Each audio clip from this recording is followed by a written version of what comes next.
hair okay? Your hair's perfect, man. It's amazing. It's like watching you on IG. It's exactly the same. I paid good money for it, so thank you. All right, We guys, all find do, your we all seats. do. Find your seats, guys.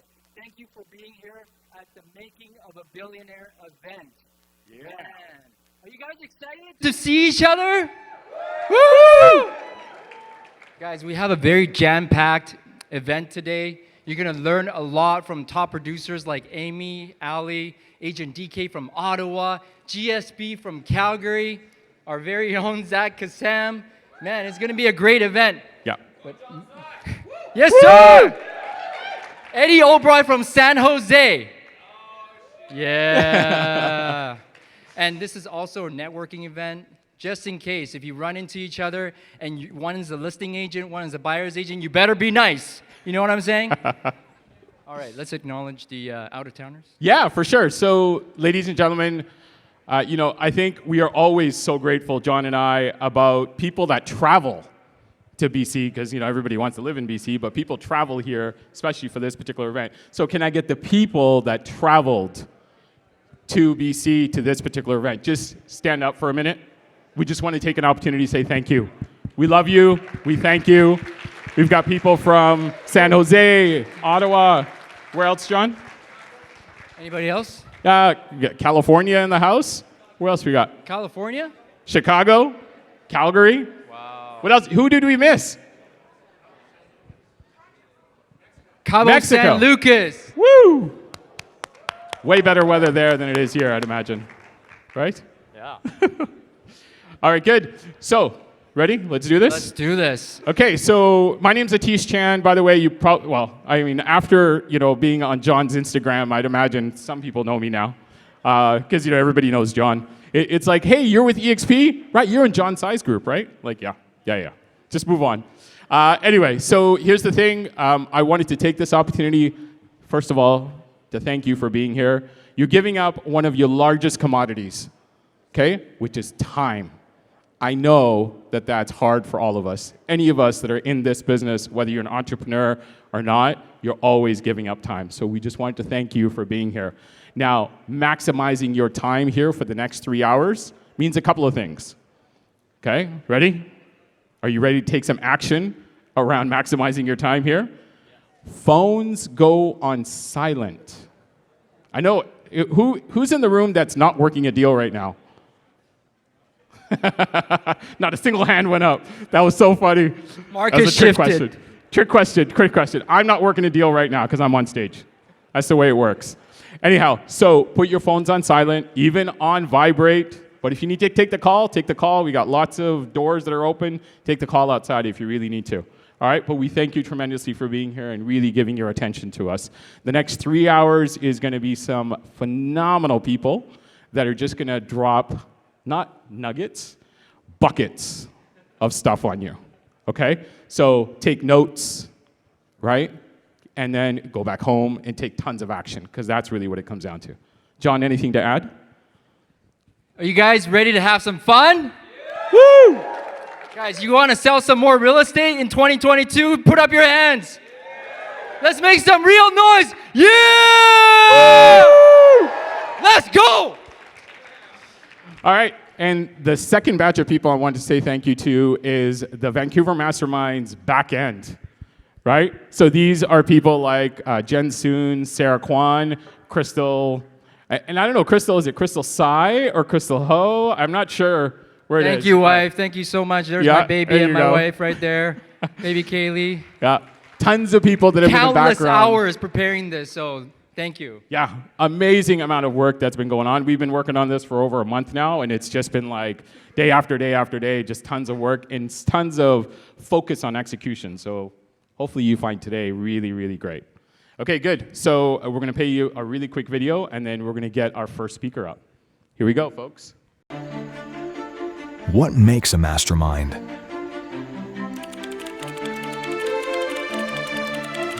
It's less about a definition and more about an essence. It's a 5 a.m. wake-up call, starting your hustle before the sun has even risen. It's in all the meetings at midnight or dawn. It's in the effort to become better and grow. It's setting a pace that would make others breathless. It's an investment in yourself and those around you. It's the power of a team and the importance of community. It's building relationships, powerful and strong. It's the quest for bettering ourselves, finding new and innovative ways to work. It's curating an environment that's built for success. It's prioritizing people and becoming owners, not just agents. It's enjoying the ride and taking in the view. It's being bigger and better on each new day. It's not just reaching goals, it's smashing them. It's innovation, teamwork, hustle, passion, growth, gratitude, and love. It's all of that and more. It's who we are. We are the Vancouver Masterminds. All right, perfect. So the one other folks that we didn't say thanks to up front, we're saying thanks to now, is all the people with the tables in the back, those amazing sponsors that made today's event possible with their funding. So we really want to thank you tremendously for being here. All right? Many of them will get the opportunity to come up off on stage and share with you their value proposition. So I'm excited for you guys to hear what that looks like. All right, ladies and gentlemen, so our first speaker, all right, is a gentleman that has been, in the last 23 years, has traveled to 4 different continents, trained over 1 million people in 48 countries. Okay, I kind of envy this guy because I want to be like him as I grow up. All right, he's mentored entrepreneurs on specific measurable strategies which have led to increased revenue, transform obstacles into cash, and turn passion into profit. He has the ability to increase wealth and success by overcoming hidden assets, overlooked opportunities, and undervalued possibilities. He has trained over 157 Fortune 500 companies like, Microsoft, those little guys, AT&T, Black & Decker, Barclays Bank, and some professional athletes. All right, his talents have been caught by the attention of folks like Tiger 21, Wall Street Journal, Yahoo Finance, and NBC, CBS, Global, those type of companies. All right. Lastly, he is actually on our board of directors with eXp Realty. All right, and today he's going to talk to you about the timing of an opportunity. Ladies and gentlemen, please put your hands together for the amazing and phenomenal DARREN JACKLIN. What's up, bro? Thank you. That was awesome. Awesome. Do you have the clicker? Awesome. The one on the right gets you through it. Great, thank you. Well, good afternoon, everyone. Thank you for being here today. Really, thank you.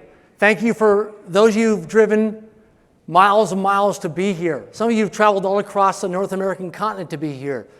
And so I want to take you on a journey in the next 15 minutes that I've got. And I'm going to share with you the timing of an opportunity.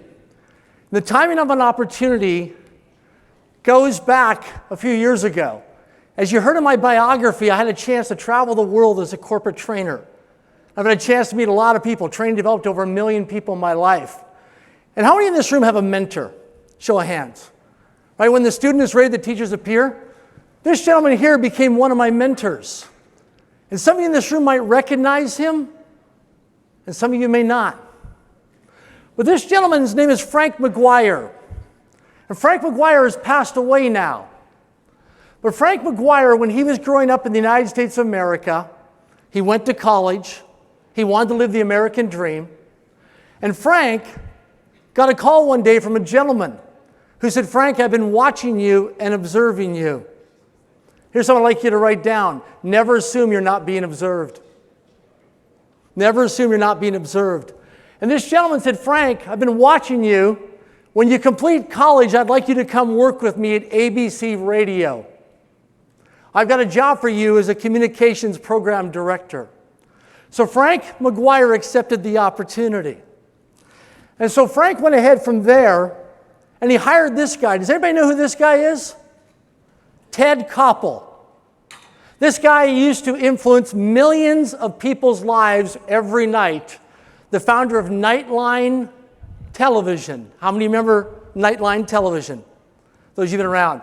This gentleman, millions of people watched him every day, and Frank McGuire hired him and also mentored him. Then what happened was Frank met this guy. But I'm going to tell you a little story about this guy. Let me go back one moment. Ted Koppel grew up and exploded his career in the communications industry. Frank McGuire started with ABC Radio back when there used to be print media, and they were going to digital media. And what happened was Frank got a call one day and he said, hey, listen, would you come meet with us for a pancake breakfast?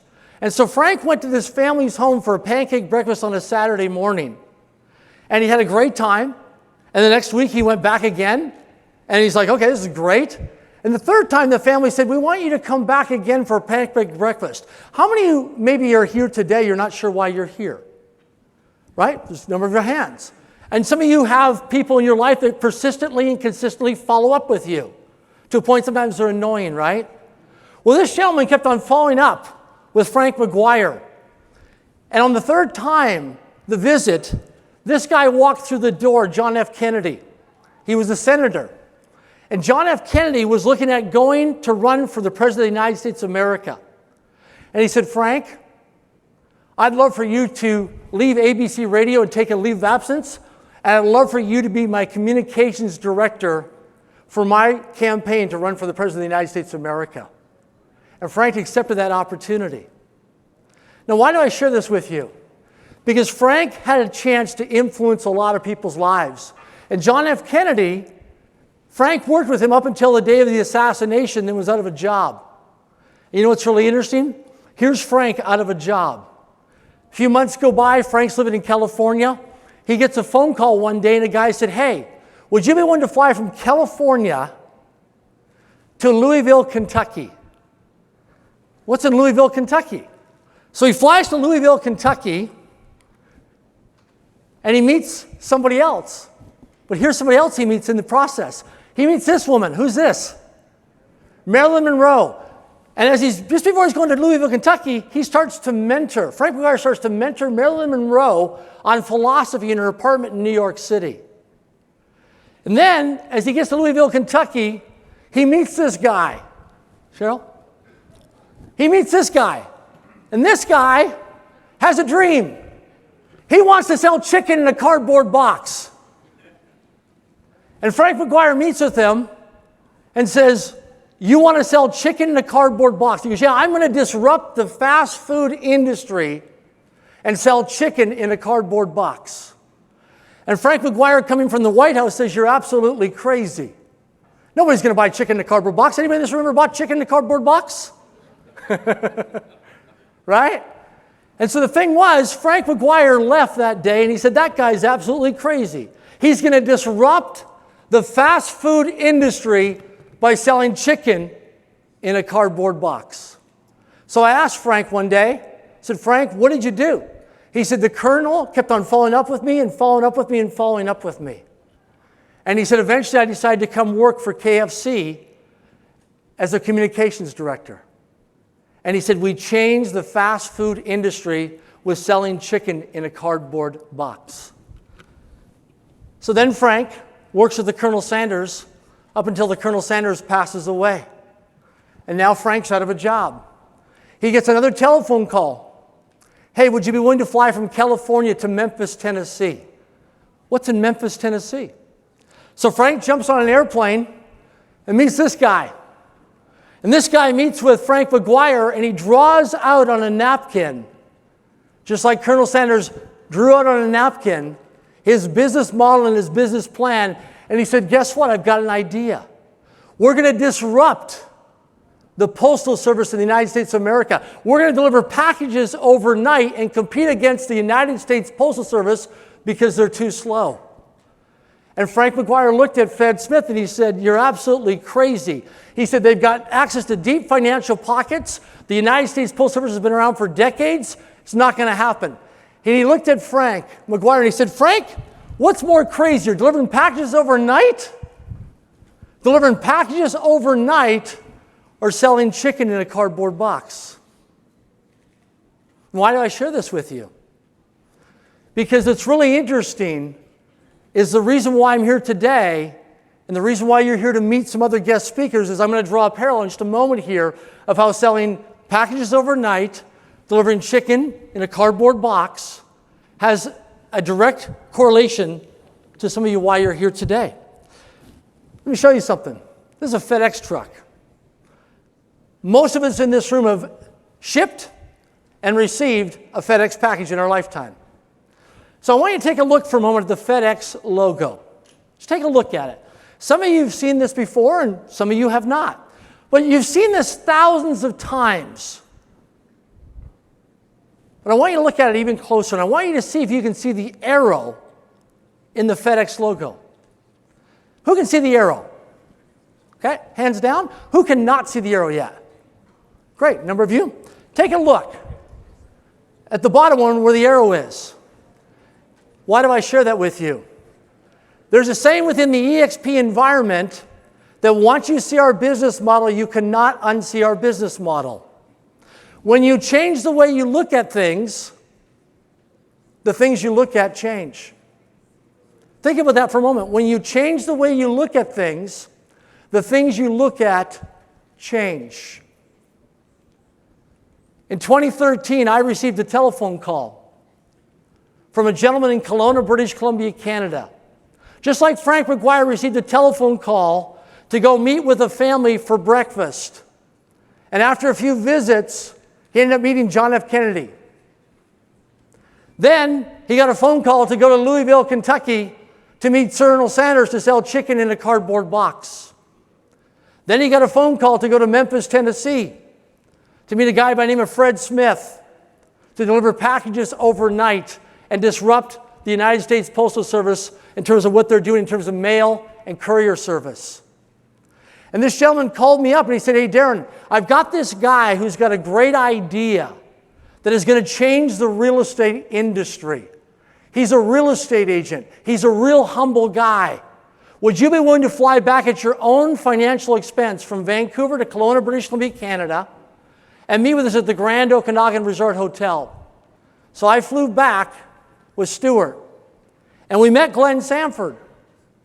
And Glenn was a gentleman who had a passion, a burning desire to do something great and to do something that's right and ethical in the real estate industry, to make a difference in people's lives for generations. He was tired of things that he saw. He didn't like the way people were being treated, transactionally versus relationally, and he wanted to make a difference. And what he did was, that day when I saw Glenn with Stuart, I thought, wow. But you know what was really interesting? As Glenn was drawing things out on a napkin and a piece of paper, there was a little voice inside my head. And it was Frank McGuire, my mentor, saying, Darren, are you paying attention? Are you paying attention? Are you paying attention? And at that moment, I realized Frank McGuire sat at a table with Colonel Sanders. He was going to disrupt the fast food industry by selling chicken in a cardboard box. My mentor, Frank McGuire, was at the table with Fred Smith, who was going to create a little company called Federal Express and disrupt the courier and postal service. And here's a gentleman in front of me who said he's going to evolution and change the real estate industry. So that day I went away. I wrote down 73 people's names that I was going to reach out and have conversations with to do a deeper dive of due diligence and discovery. All 73 people told me, that's a great guy, this Glenn guy's a great guy, but what he's doing isn't going to work because you're competing against the biggest companies, the biggest brands with the deepest financial pockets who've been around for decades. You're going nowhere fast. Great idea. It's a fly-by-night, it's not going to work. It's not going to work. And so I had 73 people reject me and said, no, don't get involved, don't do this. You're going to regret it. It's going to be a black eye in what you do. This is in 2013. 2013. Over the next several months, we went back and forth with Glenn Sanford, got to know the gentleman, and when you realize his servant heart of how he really likes people and wants to make a difference, wants to do what's right, it changes your mindset. And so I went for a walk in North Vancouver at Rice Lake, Lynn Valley, and my gut said, follow your gut. What's the little voice say? Are you paying attention? And I came back, and Glenn and I started to meet a lot more. And in 2014, I joined the board of directors as an independent director. There was Jason Gessing, who was our EXP CEO, Glenn Sanford, and myself, and we would meet. Small little group of us of a couple of people. There's more people here today than when I joined EXP. Think about that. Timing of an opportunity.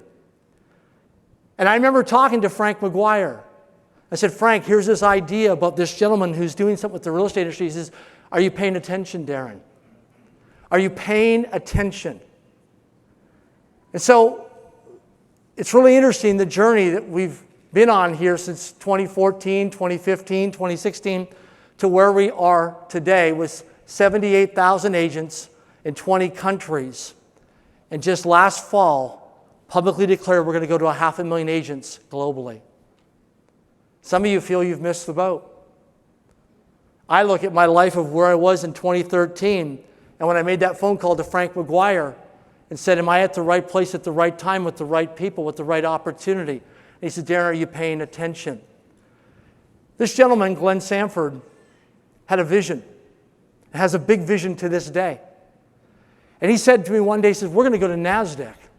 So I went to people, and we're talking about this, and they're like, you're never going to NASDAQ. You're never going to do any of that. It's crazy. You're crazy. And I always remember selling chicken in a cardboard box, delivering packages overnight. And so when you look at this, you realize that your life can change. This was us at NASDAQ, one of the photos of us in NASDAQ. It was a defining moment. So here's what I'd like you to do. Everyone, please stand up. Just shake your bodies out. I'd like you to put your hands on your chest for a moment. Taking a deep breath. Exhale. I'd like you to close your eyes. And what I'd like you to say is I'd like you to repeat after me. My success is someone else's miracle. My success is someone else's miracle. My success is someone else's miracle. It has been an absolute pleasure for you to be here today. It's an absolute pleasure for me to be here today as well with you. Welcome to the EXP Global family. It's my honor to serve you. Thank you.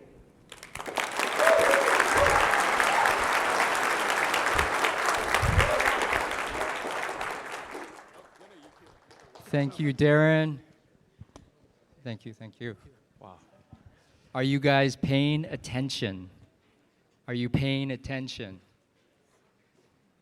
How do you follow that up? I'm sorry. With grace. Amy, Allie. With grace and Amy and Allie. Okay. You know what? I've heard that story from Darren about Glenn and the napkin, right? And the sales pitch, putting it on the back of a napkin. That's phenomenal. Every amazing entrepreneur does that. And that's why we're standing here today to talk about that particular journey. So, ladies and gentlemen, I am so excited to introduce our next two speakers. It's a powerhouse ladies team that's just crushing it. I got the up-to-date stats on some of this stuff. I had some old data, and Amy was awesome enough to get me some new data. So Amy and Allie actually have been ranked in the top 10 for volume in North America and Mexico. Amazing, right? Like, it's one thing to be in Canada, it's one thing to be in BC, but to be in North America and Mexico for Anglo-Vokers, amazing. All right, they are in the top 2% for Vancouver Real Estate Board in the last 5 years, as they would call their humble little team. All right, they are avid investors and investor realtors in Arizona and Mexico, and they're creating tons of passive income with acquiring real estate. They purchased their first condos. I think, who is it? I was talking to Zach. First condo, they purchased their first condo at 24. right? And I feel like I've missed the boat on this, but my wife would say, you haven't. We could still do this. But they purchased their first condo at 24, and they've actually got 14 properties in total worth over $8 million.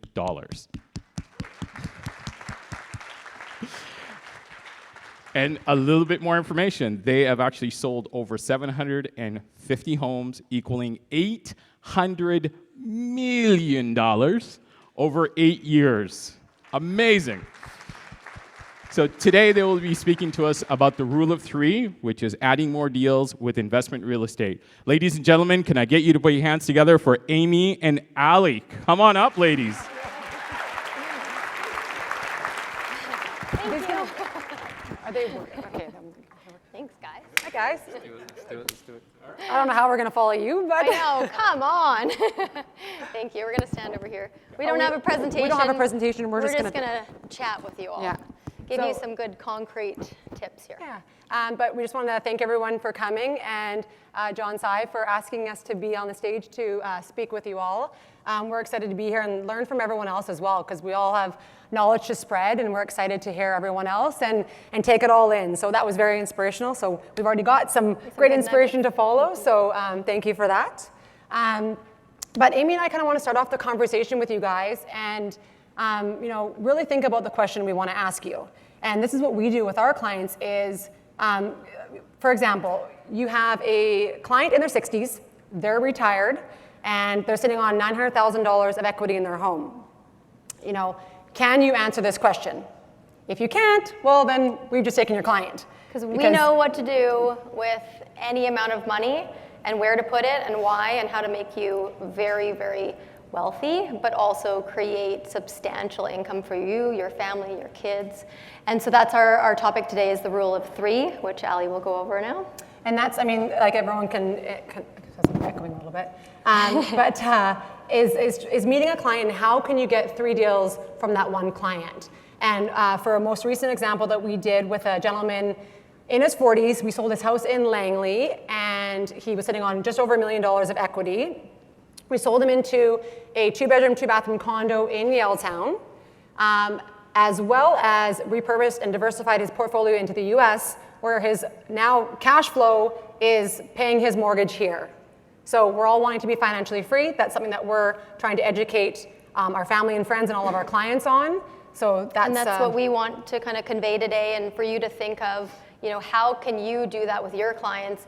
If you think of it focused-wise as the rule of 3, like how can you sell 1 person to 3 every single time? You should be able to do that, and that's how we sell over. Last year we did 157 homes. The year before that was 120. In the dead of 2019, we get excited when the market changes. Like you should too. I know that's a weird feeling, but you should feel excited when the market shifts, either up or down, because you're always going to stay even keel. You're not going to freak out. Your heart's not going to pound next to your client when they're freaking out saying interest rates are going up or the sky is falling. It's not falling because we know our economic fundamentals, we know the data, we can show you.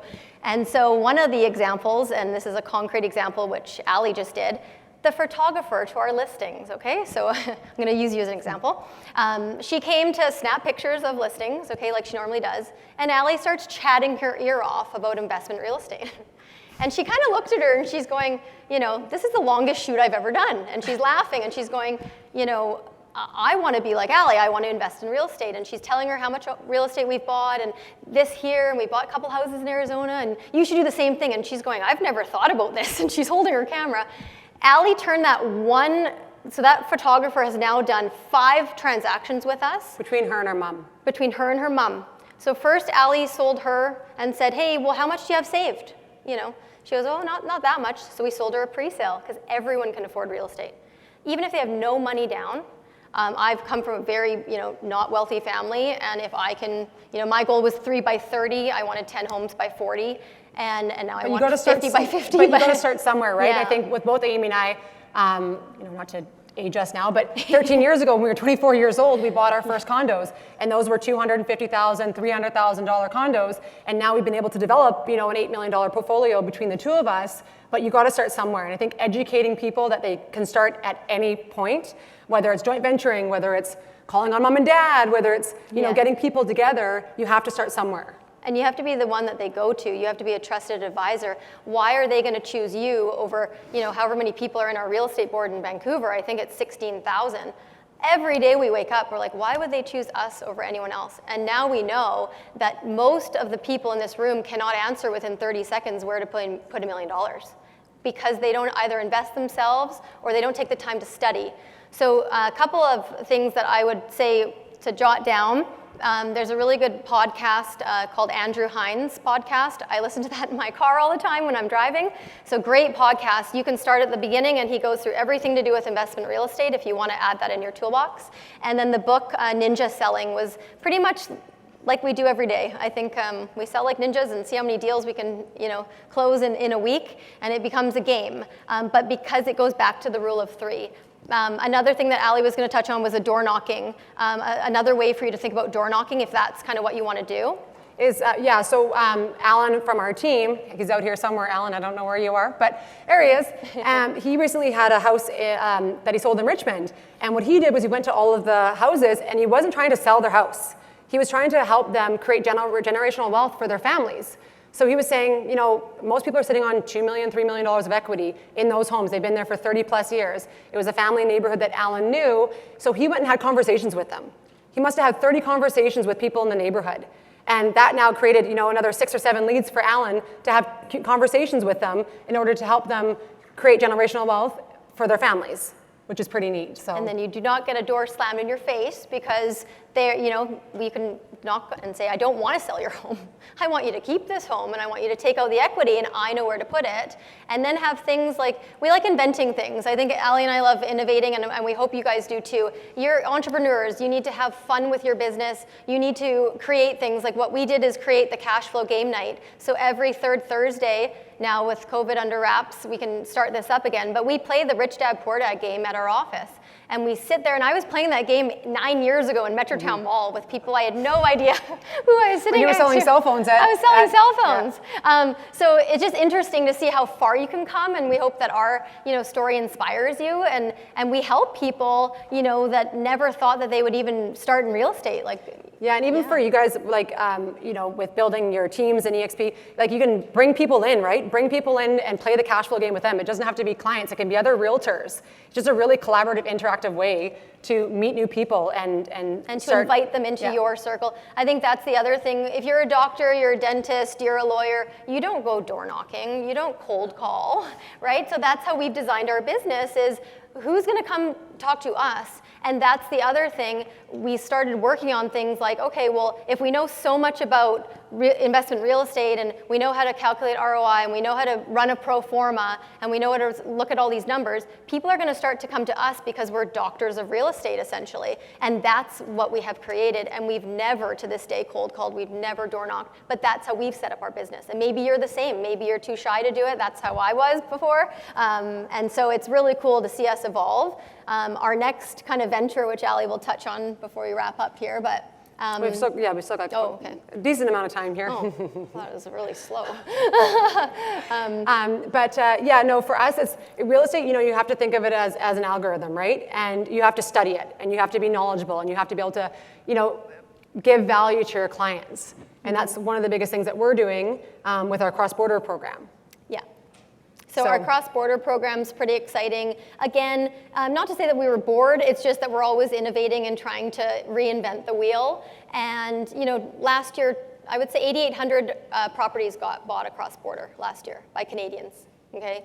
So for us, we kind of looked at each other, and Ali's always had a fascination with the States, and I love Mexico and Hawaii, and, you know, so we thought, how can we now show people, you know, with all this crypto type of mindset, there's no borders in someone's mind, right? Like these crypto people are in the metaverse and I don't even get it, but I applaud you if you do get it. But they, in their minds, even like the younger kids, like our generation and the baby boomers, like where is that money gonna go? So now we're starting to study inheritance money, right? Because it's gonna be $13 trillion. Yeah, changing hands. Yeah, and so that's the other thing that we want you to study is where is that money going to trickle? Is it going to trickle to you? Is it going to be in your KFC bucket? Are you going to know what to do when someone comes? Because that's what we do now. Ali and I Zoom. How many Zooms did you have the other day? I had 9 Zooms in 3 days. That's how we sell so much. Ali does 9 Zooms a day. But this is what we're talking to, families about is now, I had a really cool Zoom the other day with 2 families. And, they're girls. One goes to Pepperdine in Malibu and the other one's in Edmonton. And they're like, you know what, Amy, we'll take one in Florida and one in Arizona and maybe one in Kelowna. How cool is that?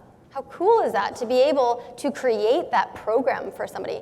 So that's the other thing we want to encourage you to do is, create things that work with people. People like a system, people like programs. Create those and have fun with them, whether it's cash flow game night or Ali was saying women and wine. And yeah, exactly. You can do. Yeah. Men and wine, no. Don't want to leave them out either. Sorry, guys. Yeah. And then for women, we need a lot more women investors too. So that's what we're trying to, obviously motivate and inspire. But yeah, we're super excited. I think for us, there's 10 more minutes, but I'm done talking. But yeah, I think for anyone that wants to know about, our cross-border program, we're open to sharing. And we're really collaborative. I think that's what's cool about everyone in this room is everyone wants to work together. Everyone wants to be collaborative. You gotta be able to call people and ask them questions and work on deals together. You don't get deals done unless you're collaborative and with your other agent, right? So we're all here to at the end of the day become financially free, have passive income, right? Which is what I think everyone in that's this room the is thing wanting to do. Oh, that's what I wanted to touch on for what you just did in the States is Ali bought a house in Arizona and the cash flow loan pays for her townhouse that she bought in Langley for free. Like, these are the things that we need to understand as agents. A lot of agents ourselves, you need to invest and then you need to teach that. Because we all want to live for free and we don't want to work all the time, and obviously EXP is so great with residual incomes, but you can also build on the side with your real estate commissions and be investing in real estate that's going to pay you X amount of dollars for the rest of your life, and then you pass it on to your kids. So now our conversations are changing where they're buying a condo for their kids, and we're asking whether that's the photographer's mom. And how Ali got her was she said, well, how much money does your mom have? What does your mom own? And then her mom buys 2 pre-sales with us. So again, it's the conversations that you have and knowing where to put those, to transact, right? And then that's how you create mega volume, and that's what we want for everybody because you're all very capable of it. It's just the conversations and the verbiage you need in your toolkit. So. Anyone else have any questions for us? Make it a little interactive. No? Okay. No? Yeah. Oh. Could you guys touch more on the cross-border program that you guys have? Yeah, go for it. Yeah, so cross-border is, it took us a couple years to create the cross-border program. So it's really a turnkey type of program. Actually, we've helped a bunch of realtors lately just invest themselves, which was exciting. But they really wanted to create wealth for themselves in the States. And it was getting hard here. I think that was the big thing is we're all, whether like most of the Canadians in this room, whether you're in Toronto, you're in BC, you're in Calgary, it's really hard to cash flow. It's really hard to buy anything right now and actually make money off that property. You're either paying into it or you're barely breaking even. So for us, we want to diversify first our portfolios, because what we do is we always buy ourselves, where we say we're the guinea pigs for our clients. And then, once it's tried and true and we see the results, we, tell our clients and our family and friends about it. So looking to the States, we wanted to be able to have a program where we could help other agents get their full referral, but kind of be a navigator to another good agent in the States. I will be getting my license in Arizona as well, because my husband's American, so it's, like I said, I can get licensed down there as well, so we will be opening up a team down there. But it's just nice to be able to diversify your portfolio, right? And create that mega cash flow. We, just off one of our properties that we own, it's around $4,000 USD cash flow a month. And that's just one of them. And I think holding that currency, the USD currency, we're finally getting a bit stronger here for our currency now, but it's really smart to hold different currency. And even myself, I bought in Los Cabos, Mexico, was that, a lifestyle choice as well, for sure, but that's gonna make me $5,000 USD cash flow a month, and that pays for my North Van house. So there's really cool strategic ways that you can invest elsewhere, but then, like we just sold 5 houses in Cabo. We didn't go, our clients trust us because they see it, the consistency of it, and that we are doing it ourselves. So I think that's the key, is we want to push you to kind of do it yourself as well. And think outside the box, and like, how can you add value to your clients? Exactly. through diversification. Yeah, and so cross-border, as you were asking, it's been a couple years in the making, but we have now the top tax structures, the top tax lawyers that have written books for Canadians buying in the States. And it's nothing new, I think that's the key. 8,800 properties were bought last year, but that number was 69,100 properties in 2010. So, right, 69,000, 8,800, where do you think we should be buying when it's 8,800? Because with COVID, it created an opportunity, and that's where our eyes are wide open to, and that we wanted to kind of open that up to you guys as a little secret that it's a good time to enter into the U.S. market, right? And you could pick anywhere. Yeah. I know Nuvla's in the audience as our team member, and we want to invest in Europe. She's Italian, and she wants her nice, Amalfi Coast property, Airbnb, something to pay for, expensive cars here and houses here. So, that's the thing. It's an all lifestyle, and we all want it. And it's like, how do you convey that to your clients? Oh, yeah.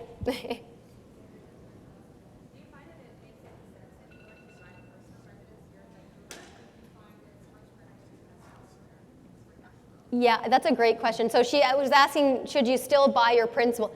I'm a huge believer in always having a principal residence because of the capital gains that you save. You should always be maximizing your principal residence here as much as you can afford, and that's comfortable. Don't over leverage yourself. But yeah, with us and our clients have made substantial wealth moves, having that no capital gains where you move into it, as your principal, and then sell it when the time's right, or rent it out if it's not, right? So you always have the fallback.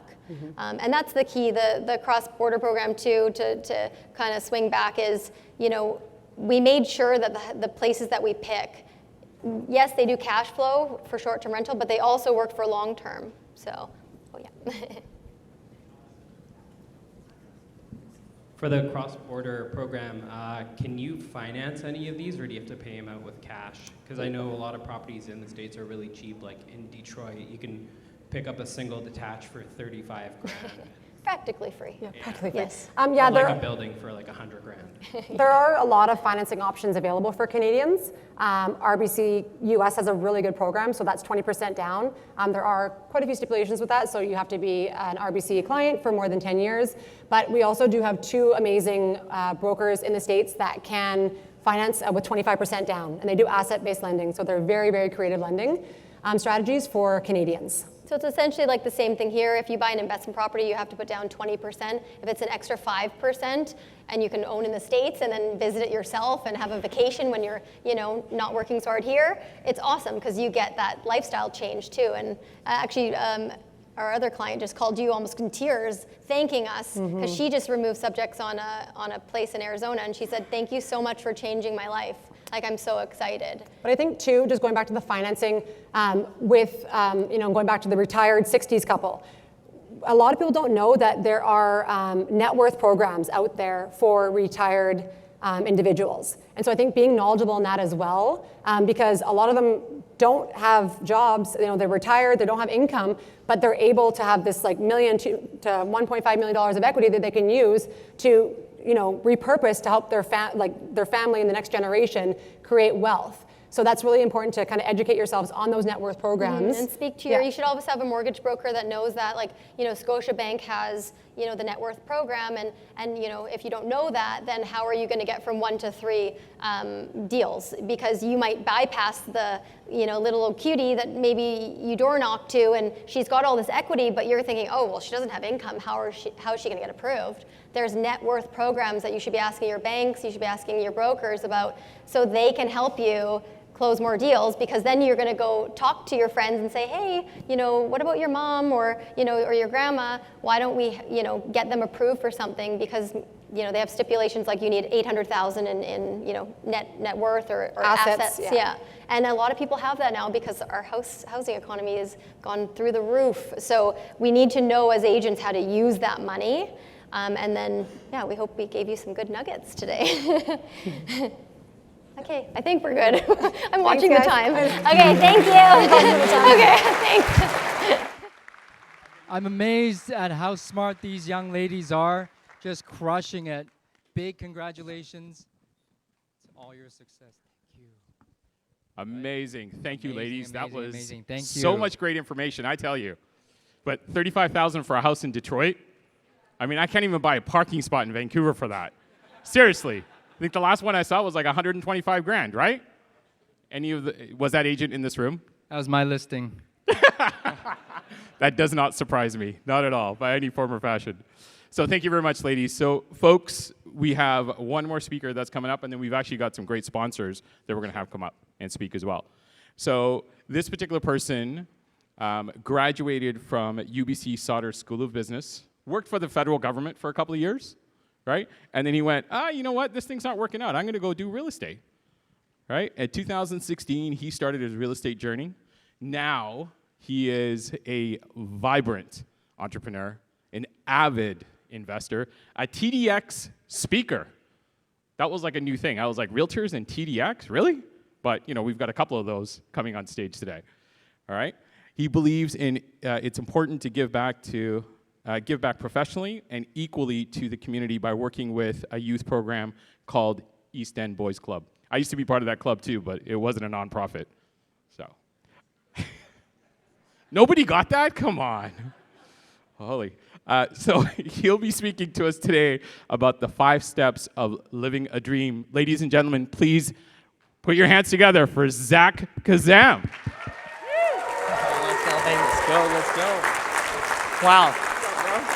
How you doing? Oh, amazing. Thank you so much, ATTESH and John, and thank you all for being here today. An amazing event so far, to all the speakers and everyone behind the scenes who's put this all together. Has anyone here had to make a decision that drastically changed the projection of your future? I know I had. In 2016, I had to make a decision. It was either to continue my job at the Canada Revenue Agency or go into real estate. I had those 24 hours, and during that time, I asked a realtor what it was like being in real estate. And they told me it wasn't just about driving nice cars and showing beautiful homes, although you can. It wasn't exactly like it was on TV. And so I thought back in that time, reminisced and looked back at what it took to get me to that decision.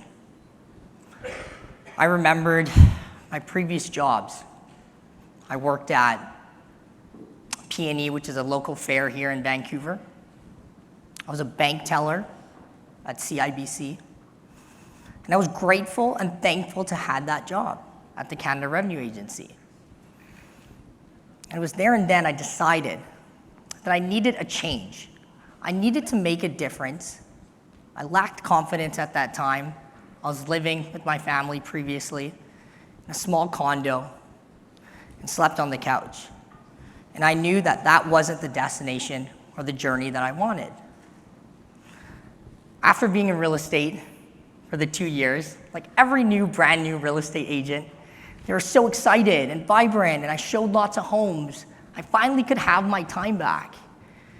And I learned, I studied, and I got to sell homes.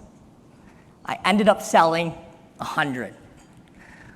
Well, maybe knock one of those zeros off. It was 10. It was 10 homes. It wasn't the goal I strived for, but you know what? It was a start. A start is something where I could be more confident in. And I got to learn from a lot of great people here today. And so, I'm going to share a few things that I tweaked and changed that got me from that small, quiet, shy little boy to the man here on stage today. I started to wake up every morning at 4 a.m. And I went to the gym and met, coincidentally, the few key realtors and mentors that were consistently every single day there at 5. And I wondered what it was going to take for me to be like them. After going to the gym, they would also go on hikes. And on those hikes, I got to learn through osmosis And I got to realize and get some tips and tricks that I'm going to share with you guys here today. And those hikes often were from 1 hour, 2 hours to 10 hours. And they would go right after these hikes and continue, show open houses. They were disciplined. They would be committed. They did everything that I wanted to do. Before stepping to one of the great mountains that we were about to climb, I looked back and remember this little sign I had right next to me at the side where I was sleeping. And it said, "Dreams start with the wish and end with the realization that you are capable of achieving them." As I stepped foot, one by one, up this mountain and in life, I realized the first key that I learned was discipline. It took discipline every morning to wake up at 4 a.m. and meet them at 5. It took discipline to say no to going out on the weekend and spending time with friends and family. Discipline was key. But discipline will only get you so far. It's going to take a lot more than discipline to get up this top mountain and navigate the way through life. You're going to need a map, a plan, a route. And that's where I learned the second key, routine. Routine allowed me to get through the tough times when I didn't want to go and do it.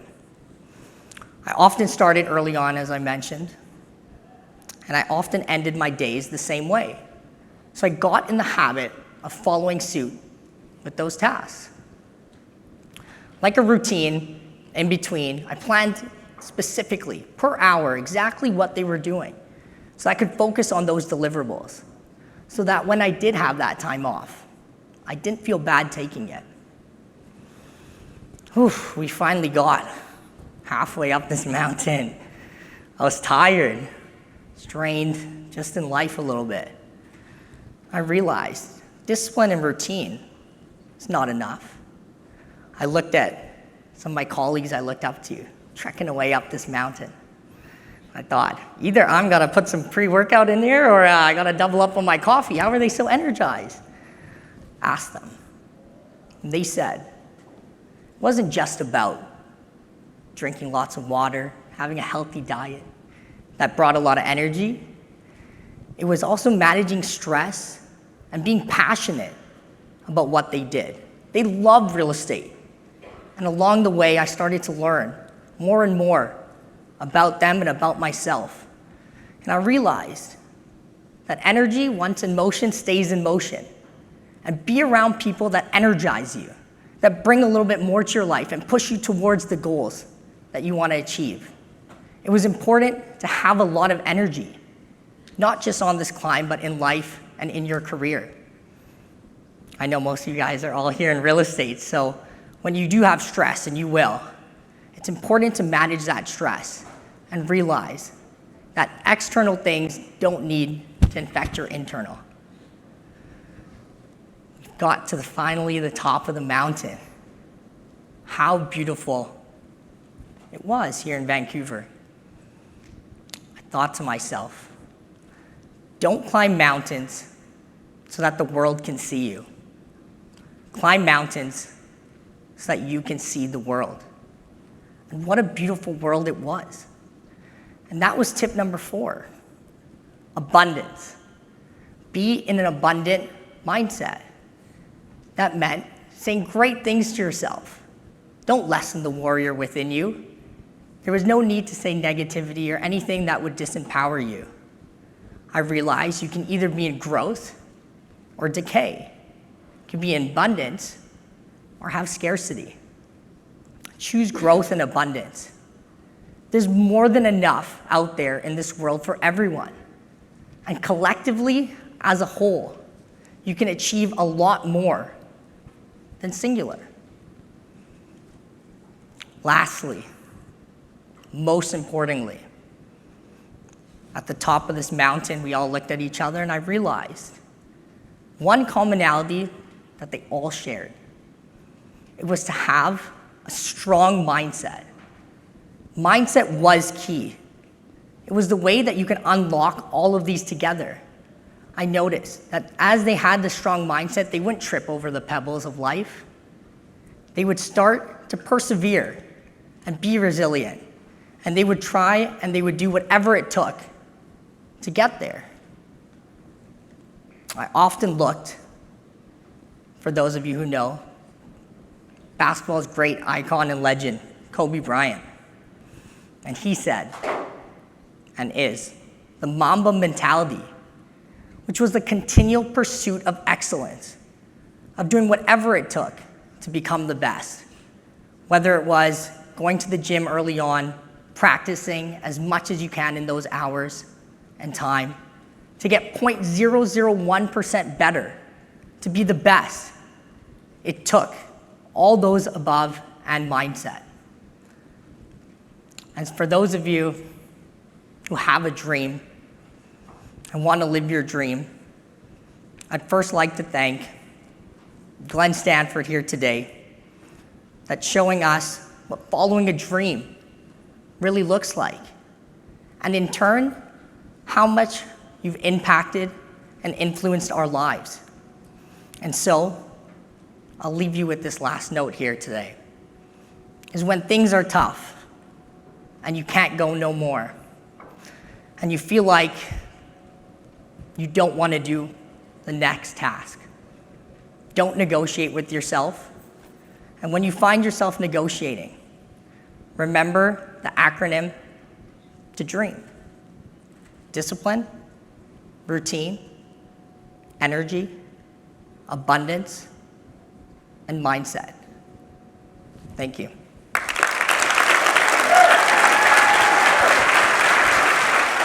I think that needs a standing ovation. Woo! Let's do it. Oh my gosh, that was amazing. Oh my God, dude. Climb the Phenomenal. mountains, not for the world to see you, but for you to see the world. Thank you, Zach. Wow. Woo! That was like, I'm still speechless, and usually I have something to say always, right? But that was unbelievable. Yeah, I don't know what to say. All right, let me change some slides so we can move. Okay. Woo! Right. So next up, we have our gold sponsors. First up, of course, is my favorite group in the mortgage business, the LUI Group. We've been working with the LUI Group for the last 8 years, and they're the #1 mortgage broker company in Canada for the last 8 years and closed over 500 million, am I right? More than that, okay. More than 500 million in mortgage volume on a consistent basis. And to introduce their group is Mr. Sherlock Yam. Let's put their hands together. Woo! Thank you, John. It's a pleasure to be here. When did you change your hair, by the way? Just kidding. We all know. We all follow you. So, thanks so much for having us here. You need a clicker? No. No, you're good. Yeah. All right, have fun, guys. It's a pleasure to be here in front of you guys. It's so amazing to be like in part of a big event again, isn't it? Like, you guys having a good time? So I want to thank the Vancouver Masterminds group for having us here. It's such a pleasure to be, one of the sponsors. Just a correction to what John was saying. We're not #1 in all of Canada, but we are top 10. Top 10 mortgage team in all of Canada for the last 9 years in a row. Close enough. #1 in our hearts. Yeah. Always, Atish. So, as mentioned earlier, my name is Sherlock, like Sherlock Holmes. Hopefully you guys remember that. I do home mortgages. So, anyways, this is our team. I know, geez, dad jokes. So, we've done over $2 billion in business. $2 billion. Woo! Like, in the last 10, 15 years that we've been around. So it's really, really nice to be in front of you guys. I see a lot of familiar faces, and super happy to be, part of this. And all I wanted to say to you guys is, as a mortgage broker group, you want to have really good customized solutions for your clients. So like a fine, Italian customized suit, you want to make sure that your clients are taken care of. So we have a booth over there. Feel free to reach out to us, and this is our team. Thanks, guys. Woo! Awesome. And if they can't get it done, nobody can. Right. Okay. All right, next up, Ms. CHERYL KWOK. CHERYL KWOK, Notary Public. Put your hands together. She's likely the most efficient notary we've ever worked with, and I don't know how she still picks up my phone calls when she does 700 deals a month. Thank you for helping me with everything. You are the best. CHERYL KWOK. Thank you. I haven't had one of these handed to me for a long time on stage because it's been a while since I get to see people other than Privé. So generally, whenever I get this mic passed to me, I'm going to be belting out karaoke, but I will refrain to save everybody's eardrums. So my name is CHERYL KWOK, and I am a notary public. For those I have not met, I guess I'll give a quick introduction of who I am. I am, yes, a crazy notary. I am probably the loudest, most aggressive, and probably the shortest notary you'll know. But quite contrary to popular belief, I am over 5 foot tall. Yeah, somebody like to doubt me. For everybody that hasn't met me, usually the first thing that they remember about me is my voice. Everybody thinks I sound like Aquafina. And I probably do, because my voice is very raspy from yelling at 2 types of people more or less every other day. First type of people are real estate agents, mainly from one realty firm who I'm not gonna name, but it does start with law and end with homes. Okay, I try not to tear my hair out, you know, because I'm trying to use Google Translate and Babelfish, and I still don't understand what the heck they wrote in their accepted offers. So you don't understand how excited I am whenever I see the San Remo address on the commission worksheets and when I see an EXP logo on the contract, because I know the deal's gonna be done smoothly and efficiently with all you guys helping me out. Second type of people that I always yell at are old lawyers, because they always think they're better than me.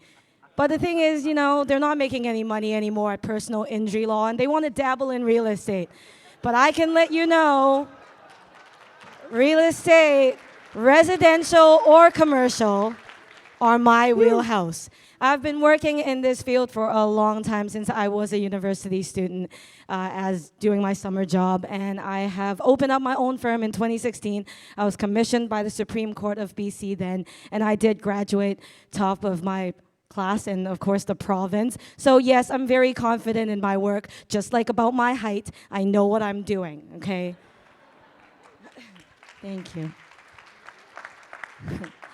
The other thing that I do is my office is in Richmond. I'm at Aberdeen Square. So if you want to know when the new bubble tea store or the hot pot restaurant or a nail salon is opening, let me out. I can give you that useless intel because I do a lot of business purchase, assets, and sales as well. So, well, basically one thing, John loves to talk about mindset. Right? You think I'm crazy. I do work crazy hours. I work all day, all night, just because I know it's my name on the door. So I know I need to make sure I keep my reputation up. So hustling, my mindset is something that doesn't change, just like this guy's iconic hairstyle. It will never, ever change, no matter how long I work. I love it, by the way. There's 0 issues in that Lamborghini. So I don't want to keep you guys any longer, but yes, this is more or less me. I am a little crazy, but I do get the job done. I don't want to waste any more of your time. You're here to learn how to become a billionaire.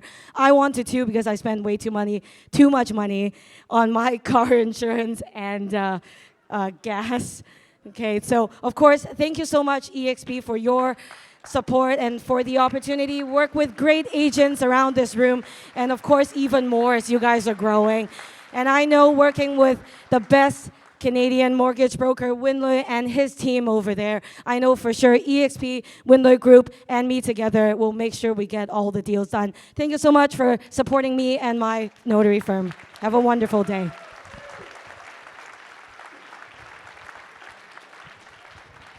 I knew the hair jokes would come sometime. That's okay. That's okay. Can you tell? Do not mess with that girl.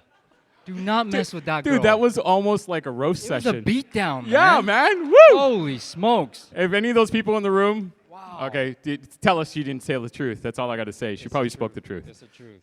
All right, next up, another gold sponsor, my friend Sam Chang. This guy's an absolute genius in the virtual assistant space. being able to build up a team of over 70 team members in such a short time, helping business owners leverage and scale their business faster and cheaper than ever.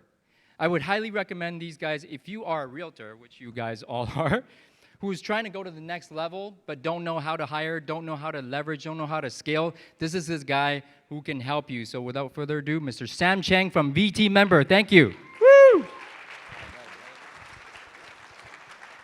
Button on the right. Button on the right. Hello, everyone. So, got a question for you guys. What is the biggest difference between a realtor making $80,000 a year and a realtor making $800,000 a year? My name is Sam, and I'm the owner and founder of VT Member. We're one of the sponsors today. Now, back to the question, what is the biggest difference between a realtor making $80,000 a year and a realtor making $800,000 a year?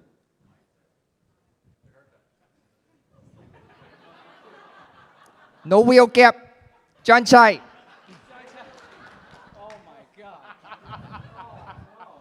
Oh, you thought I was going to bring it up. Okay, so the real answer, in my opinion, in my humble opinion, is time and team. So if you're a realtor in the room making $800,000 a year right now, chances are you're asking yourself this one question. The question that you're asking yourself today is, how do I work less? And if you're a realtor in the room making $80,000 a year, chances are the question that you're asking is, how do I earn more? Or how do I afford 94 premium gas to pay for my Porsche with Vancouver prices, gas prices being the way that it is right now? So that's where we come in. We provide you with time and team. What we do is we source, hire, train, and manage real estate administrative assistants for North American realtors for a fraction of the cost. Now, we do everything from transaction coordination, lead generation, social media management, real estate paperwork, anything virtual that you can think of, we do for a fraction of the cost. So, many of you will look me in the eyes and you'll say, well, Sam, I tried hiring a VA before, it didn't work. Technical issues, right? I hired a VA before and trained them for 4 weeks and it disappeared. I can't reach them during the day, whatever it is, they don't speak English. And that's the reason why we built systems and processes here in our business to streamline our business to solve all of those issues for you. Here's an example. Well, first of all, before I talk about our superpowers, one of the things that we do is a 3-step hiring process. We go through 20 to 50 candidates to find the top candidates for you in order for you to actually scale your business. Now, the crazy thing is you actually get to meet some of these assistants before you actually pay a single dime to us. You get to meet them, you get to greet them, and you get to approve of them before we start. Here's another superpower. Every single team member that you hire from us, you don't just get one, you get two. You get the virtual assistant, but you also get a quality assurance manager to manage and maintain the quality of work that they do for you. Superpower number 2, every single team member on our team that we hire, they're on a career progression plan. So you don't have to pay them more, but their income goes up without you having to pay them more. The beauty of that is a lot lower attrition rate and typically a higher quality of work because their motivation is now aligned to their pay. Superpower number 3. Superpower number 3 is we built an online university, very similar to Grant Cardone University. We built an online university that has everything to do with real estate, sales, negotiation, word tracks, tonality, everything built for our internal team members to train them on the different aspects on how to conduct business to help you scale. So, next question you're probably going to ask me is, Sam, how much is it going to cost me?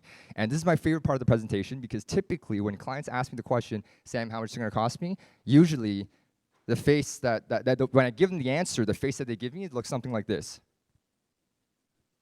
Because they think I'm doing something illegal. So if you missed it, and you haven't talked to one of our guys in the back, it's $8 an hour.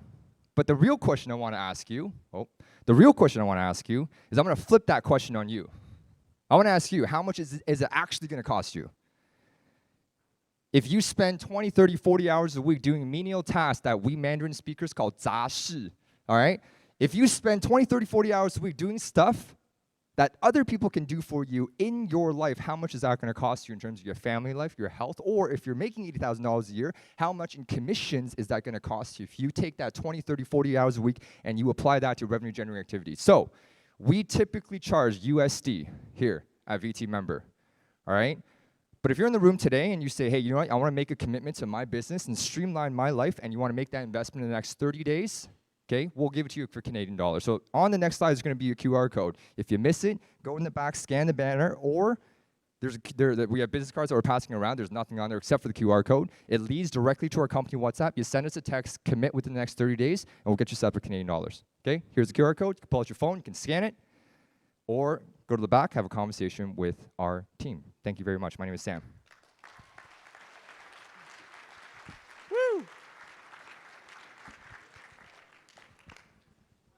Amazing. No, I but in use all his services. seriousness, He has helped me scale my business big time this year, so kudos to Sam. Thank you. Thanks again. Next up, dear friend of mine, my partner from the very beginning at EXP, from her humble beginnings collecting food stamps on Main and Hastings. You probably didn't know about that. With a super rough upbringing, now making it to top agent and multi-millionaire. Taking care of her parents financially, who's also a TEDx speaker, an award-winning 7-figure realtor, investor with 10 properties and a $12 million portfolio, who's also worked with 2 Fortune 500 companies, top 1% realtor in Greater Vancouver for 11 years. Denise Mai, welcome. Woo!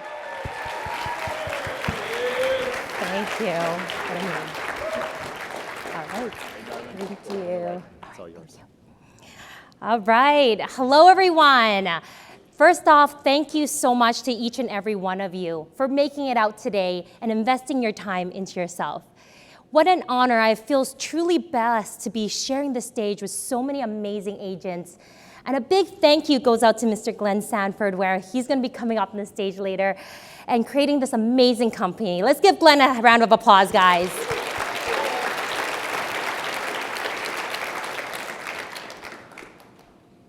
Oops. Okay, so today I'm going to be talking about designing your destiny. 3 ways to design your dream life now. Before I go into that, first step, visualize to materialize. Destiny is not about your history, fate, or luck. I believe that we are all in control of our own destiny. Fate and destiny, a lot of people may think these are similar things, but yet they're quite different.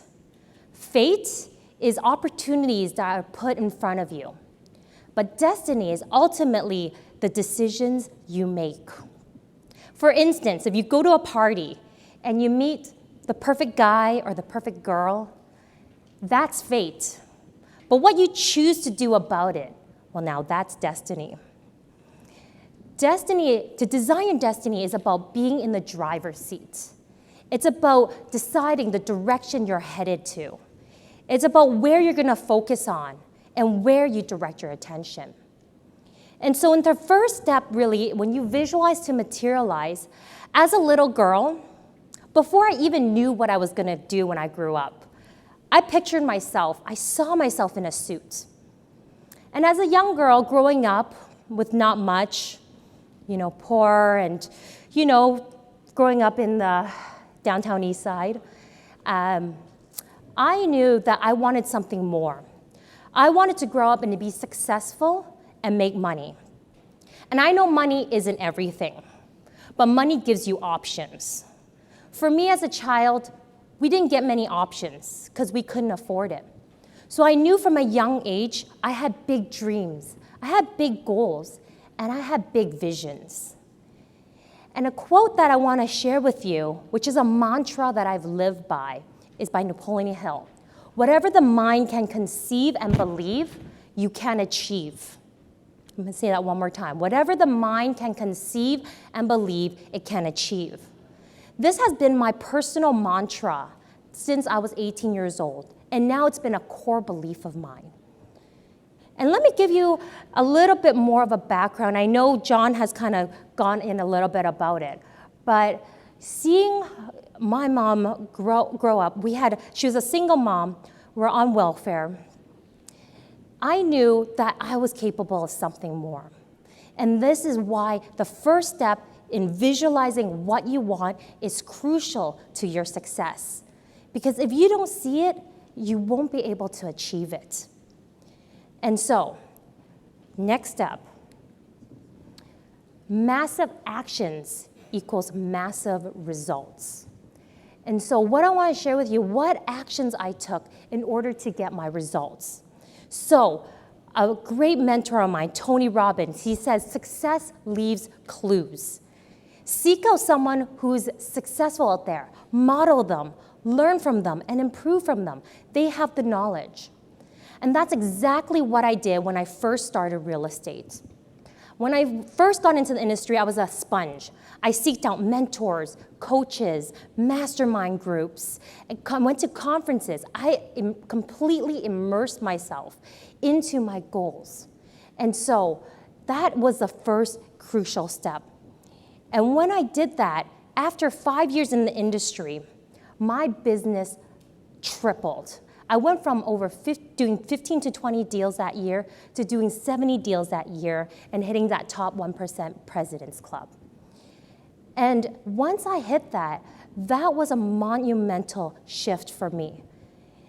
And not only that, looking back, I was saying, what is that one thing that created that success? It wasn't just one thing. It was a combination of small choices, which is the compounding effect. Small choices consistently over time create significant results. And that is the key to creating massive action and massive results. Third one is you create your destiny. First you form your habits, then your habits form you. And so when I first got started into real estate, I created a success schedule. What was that success schedule? Every day I would wake up at 5 a.m. That was discipline. I'd go to hot yoga at 6 for 90 minutes. This was my meditation. This was my spiritual connection to myself and my exercise. And then I'd be at the office at 8 a.m. sharp. I'd be role-playing from 8 a.m. to 9 a.m. This was a time I was practicing, honing my skills. Just like Tiger Woods or Michael Jordan, they practice to get to their level of mastery. And in order for each and every one of you to master what you're doing, your career, you need to practice. And from 9 a.m. to 12, I'd be prospecting. This is when I'd be out looking for opportunities, not waiting for opportunities to come to me. And from 12 o'clock, I'd be having my lunch. And this is when you replenish your body, thanking your body for your full morning already. And from 1 to 3, this would be my follow-up time. The fortunes and the FU in the follow-up. And lastly, 3 o'clock onward would be my appointments. And this is the show time. This is when I would be converting those opportunities into signed listings or signed contracts. And this is really the time to shine. And so having these, remember, we are all authors of our own destiny. What I would like to challenge each and every one of you today is go home tonight and go through the 3 steps that I've outlined with you guys today. First one is visualize. Write down exactly what you want to achieve in the next 5 years, 10 years, and be crystal clear. And this is the time to think and dream big. And don't be afraid to reach for the moon. Because if you miss, you're still among the stars. Second, what massive action are you going to take? Are you going to reach out to mentors, a coach, attend personal growth seminars? These are actions that you can take to create the massive results that you want in your life. And of course, lastly, you create your destiny. What habits are you going to implement in your life today that will lead you to where you're going to go? And I want to leave you today with a quote. It's by Lao Tzu. Remember, be careful, think about, watch your thoughts, because your thoughts become your words. Watch your words, they form your actions. Watch your actions, they form your habits. And watch your habits, they form your character, and your character forms your destiny. And what I really want to leave you with everyone today is that, remember, we are all in control of our own destiny. A lot of us have struggles out there, but remember, your struggles are gonna be your strength one day. And it's gonna be the story that you tell to others and the world. And eventually, it's gonna be the legacy that you leave behind. And you don't know, in terms of the struggles that you're going through right now, how you're gonna affect or change someone's life for the better. And so I wanna tell you all, just remember, this is your life, it's your choice, and it's your destiny. So what are you waiting for? Let's start living the life we've wanted now. Thank you. Thank you, Denise.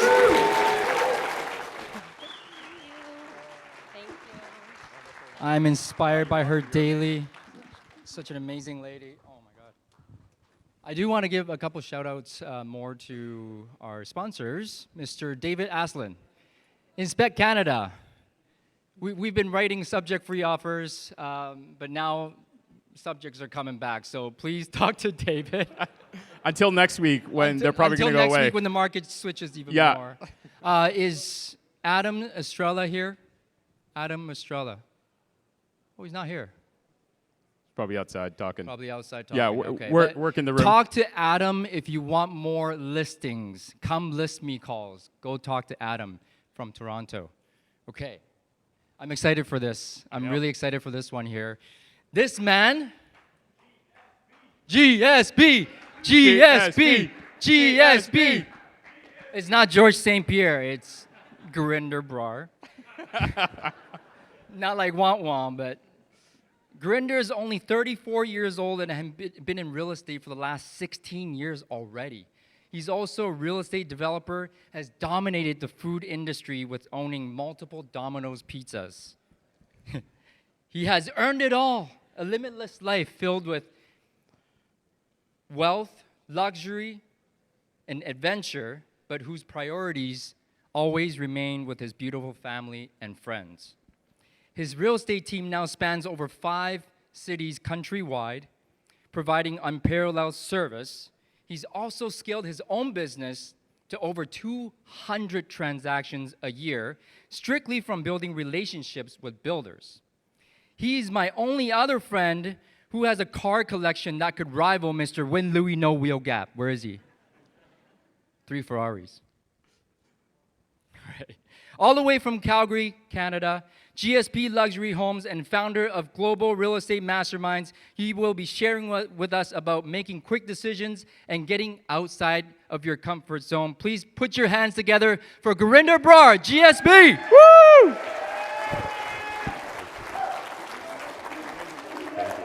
GSP. I paid these guys. Thank you. I'd like to start off by thanking our amazing MCs, Glenn Sanford, and everybody that took their time to be here today. Can I please get a round of applause for everybody in this room?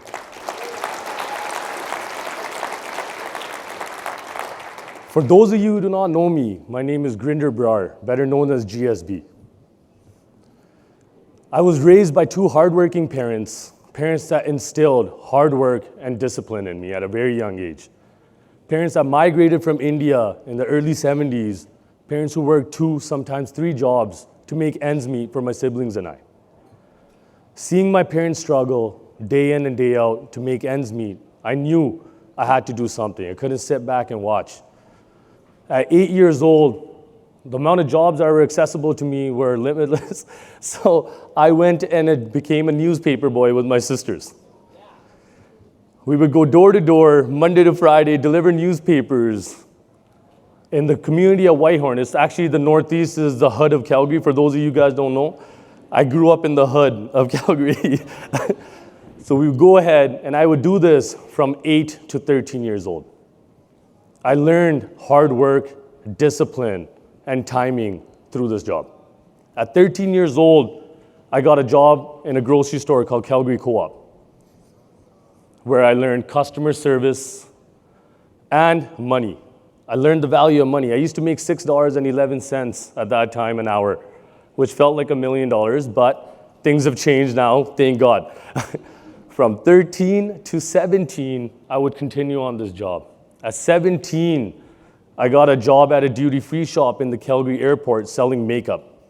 That was the only job that they had available for me, but I learned sales. And that was a big thing for me, you know, that brought me to where I am today. From there, my last and final job was at Hertz Rental Car, where I learned absolutely nothing.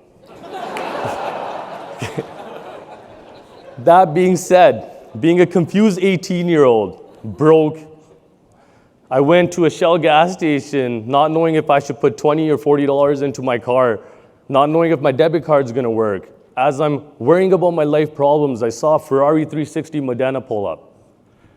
And this is in 2006. 2006, Ferraris in Calgary were a dime a dozen. So it caught my attention. I had to ask this gentleman, I'm like, what do you do for a living?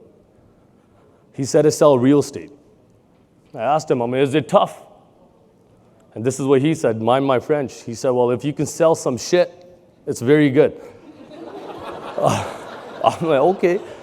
I can sell some shit. I sell makeup. I don't know anything about it. I can sell real estate. From there, I made a decision that would forever change my life. A decision to sell real estate. See, when you make a decision, it's a chain of events. Decisions turn into commitments. Commitments lead into game plans. Game plans lead to implementation, and implementation leads to results. Thank you. Thank you. Sometimes the result's not what you want it to be, but at least it's a result. I actually tell my team this all the time. I can deal with people making the wrong decision because that's how you learn. But I cannot deal with people who are undecisive. Because when you're undecisive, you're a procrastinator. And procrastination and global domination will never go hand in hand. My failed businesses include a Jugo Juice, never buy one in Calgary,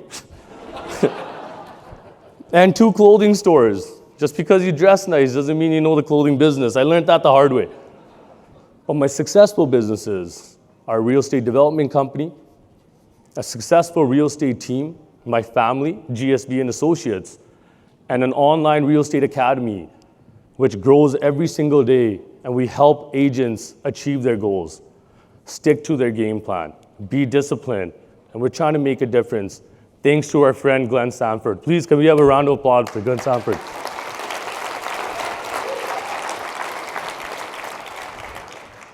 Another decision that I made was to join a cloud brokerage called eXp Realty from RE/MAX.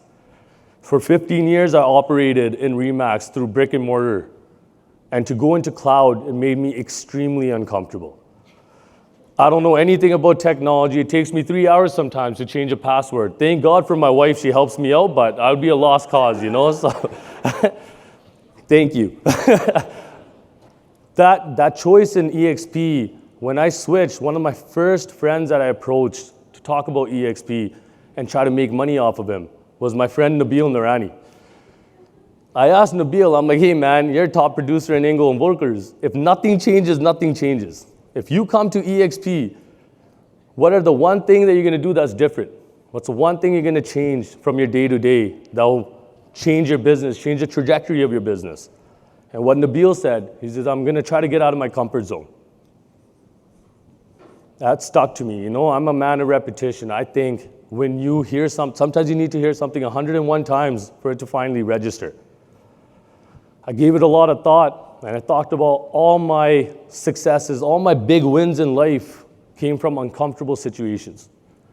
When I was 18 years old, being in an industry where technology wasn't this great, being in an industry where it was dominated by men that were in their 40s, it was a very scary feeling. It made me very uncomfortable. But I wouldn't have 3 Ferraris today if I didn't make that decision, and I didn't go there.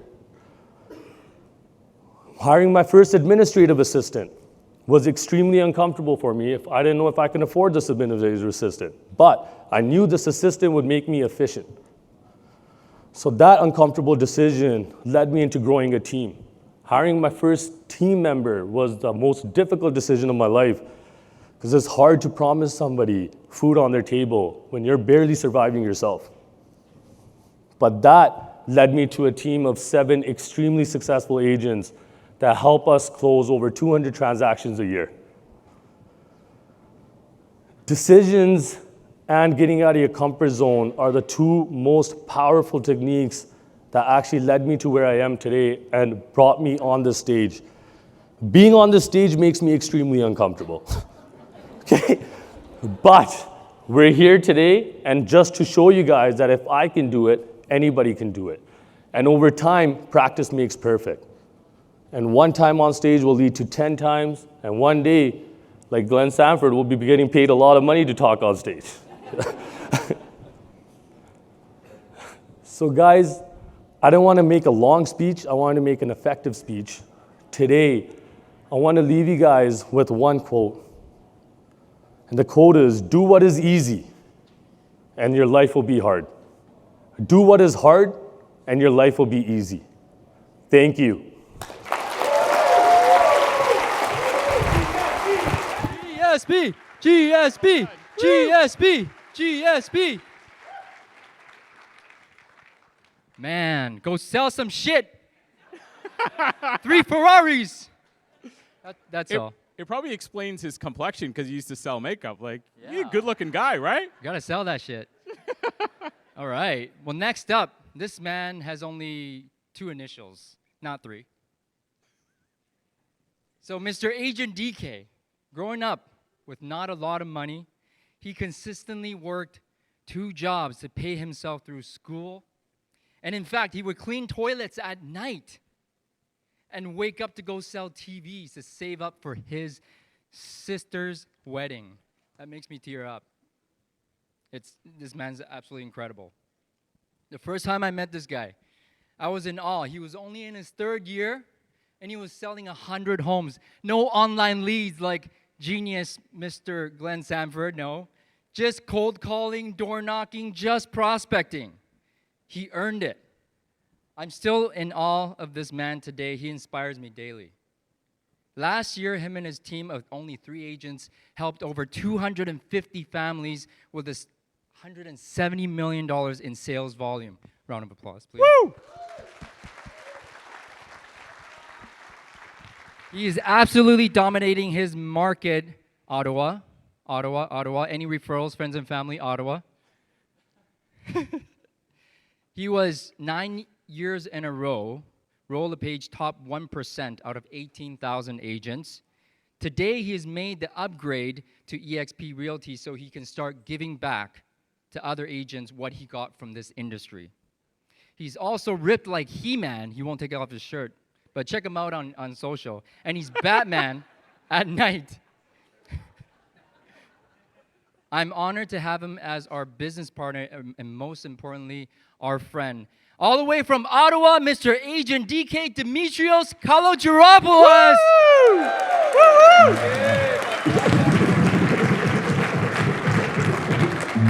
I wanna be a billionaire, so fucking bad. Buy all of the things I never had. Put your hands together, come on.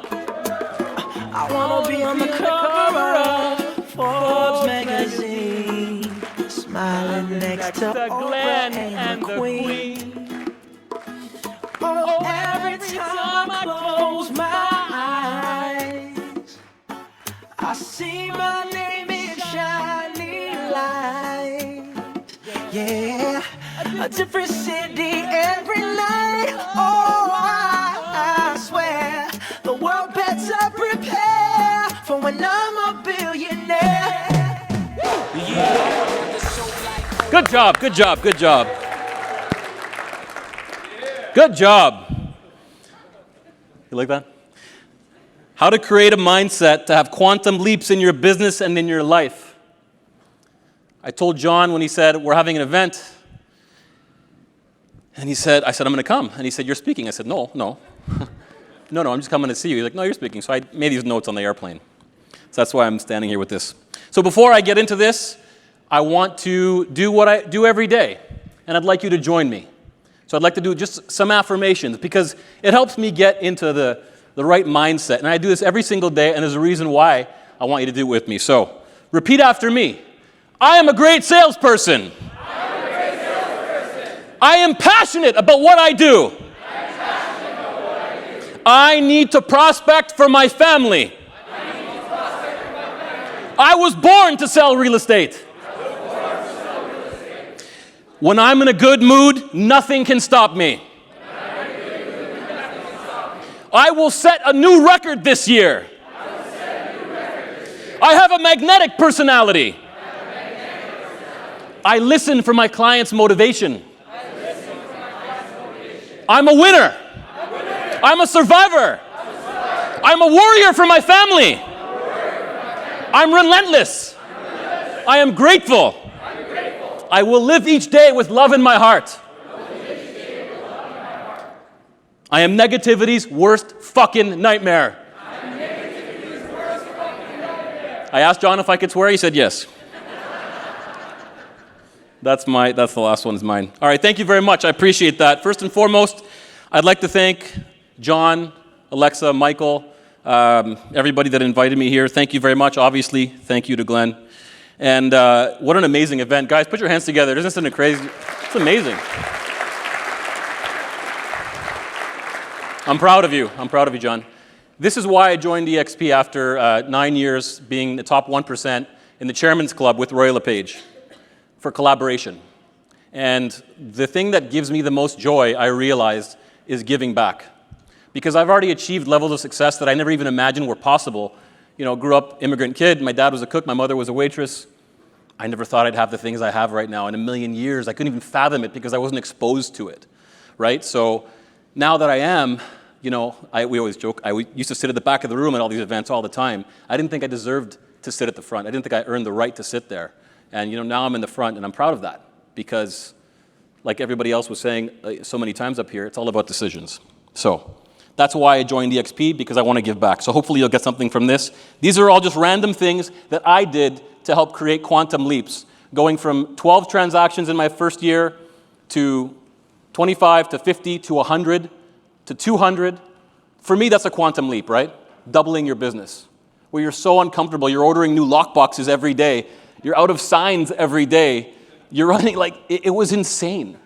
You know, like the phone was ringing so much. I was like, what the hell is going on? Quantum leaps. So here's some notes. Join or form a mastermind group of people who are on the same path as you. Proximity is power. A lot of the people in this room we met through our mastermind group. John and I met 6 years ago. My friend Eddie Oberoi right there, who I love this guy to death. I mean, inspires me daily with his insane goals. He's fucking crazy, this guy. I want to make $5 million. I'm like, no, you're not. And then he does it. Like, the guy's insane. Denise and I met. Michael, you know, like, some of the relationships I have with these people, they're very close to me. We went to Greece together. I said, guys, I'm going to Greece. I'm not going to be on the mastermind calls for about a month. They're like, we're coming. I'm like, right. So next week is this call. I said, okay, guys, I'm leaving for Greece. Like, when are we leaving? I'm like, guys, it's Greece. It's not Mexico. Like, it's a month. Like, we're coming. They all came. We had the best time, and some of the best memories were created there. So join a mastermind group, because when people are on the same trajectory and you're with those people, because this can be a very lonely business, right? So you want to make sure you align yourself with people who are on the same path as you, who will pick you up, because we all have those down days. So join a mastermind group and stay with it and get involved in it. Don't just be in the group, participate in the group. It's very important, okay? Very, very, very important point. Do not allow negative outcomes to affect you for more than 5 minutes. Bad shit happens, get over it. There's lots of opportunities out there. You know, in my business plan, there's 10 deals that are going to fall apart every year. So when a deal falls apart, it's all part of the plan. Cross it off, next. Right? When you plan for it, it's not going to bring you down. You can't focus on that. People need us to be at our best, right? If the phone rings in 5 minutes and you're sitting there complaining or bitching because of something that just happened, get over it. There's more people that need our help. So do not allow the outcomes to affect you. And also, don't celebrate your successes for too long either. Be humble, okay? So don't be too hard on yourself, but also don't celebrate for too long. Stay in that middle area. It'll always keep you humble. Stop comparing yourself to others unless it serves to inspire you, okay? If you're comparing yourself to others and you feel like shit after, stop doing it. If you're jealous, if you have resentful feelings, why him and not me? Screw him. Why is he so damn happy? You know, best advice someone ever told me. You be the nicest guy in the world, somebody will hate you for being so nice. Why is he so fucking nice? Fucking nice son of a bitch. Get your nice ass out of here.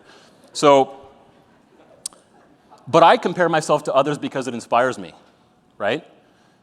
I'm like, hey, if he can do it, I could do it. You know, I respect this guy. I want to learn from this person. Let go of the past. I got a story time. Our mastermind group said, let's do something fun. Let's go to a Tony Robbins thing and walk on fire. I'm like, that sounds like fun. I'm going to walk on fire. But before Tony makes you walk on fire, he dives deep into your psyche and he makes you pull out all the bad shit that happened to you when you were a kid. And you're like, it's buried deep down. You don't even know it's there anymore. So I'm sitting there, you know, Greek, skeptical. I'm skeptical of everything. Like, everything's got an ulterior motive. And I'm with this guy, and Tony's like, all right, the lights are going to go off. People are going to start freaking out and crying. Don't react. This is normal. It's all part of the process. I'm like, all right, whatever. I'm here now. I can't go home. So lights go off. People start howling and screaming. Pain. Like, they had some real pain. I was like, what the hell am I doing here? What is this bullshit I signed up for? I'm like, this isn't going to work. He's like, close your eyes. I'm like, oh, God's sake. Close my eyes. I'm like, oh, what's that? Oh shit, all of a sudden, I'm bawling. I am bawling. I look over. This guy's bawling. We're both bawling, hugging. Shaka. Someone called me fat when I was 3. You know, this guy's crying about his haircut. I don't know, he was crying about something. So we're all crying. But I'll tell you something. I just really came up to talk about his haircut. I'll tell you something, though. That year, I went from 300,000 to $1 million because I let go of the past. I learned to let go. There were certain things that I was telling myself, negative self-talk. Anybody here ever have any negative self-talk? Bullshit that we tell ourselves? Everybody put your hand up. We all have it, okay? It's normal. We're human. The key is to let it go.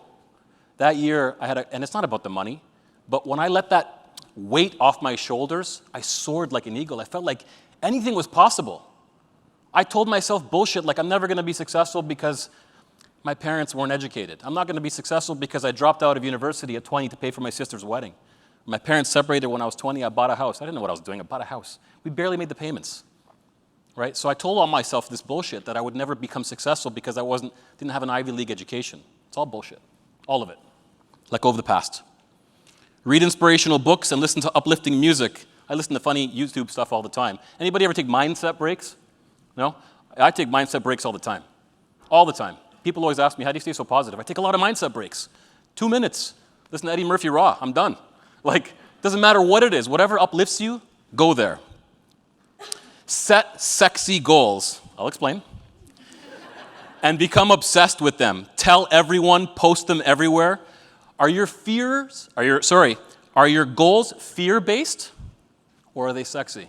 I'll explain. So my goals used to be, I got to pay the mortgage, right? I got to make the car payments. I got to get out of overdraft protection. You guys know what overdraft protection is? When your bank account's in the red all the time? Yeah, that was me. So those aren't sexy goals. Those aren't inspiring. How do you sleep at night when that's your goal? That's all that's on your mind. So I switched my mentality into getting some really sexy goals, like watching Iron Man on the big screen. What's that car? It was an Audi R8. I'm like, I want that car. I'm not even a car guy, but I'm like, that's my dream car. I'm going to have it by the time I'm 40. At 39 and a half, I bought the car cash. With that first property that I bought, with the equity from the first property that I bought when my parents split up, the one that I couldn't afford, and the one I almost lost every day, that one. That one property that's bought me 3 other properties, yeah, that's the one. Sexy goals, because when you set sexy goals, like buy my mother a house, that was a sexy goal, right? My mom, who was a waitress for 40 years, I want her to stop working. I want to buy her a house. I want to buy her a car. I bought her a CRV. Mommy wanted a Mercedes, but that's okay. I'll take it. You're getting the Civic. Leave it alone.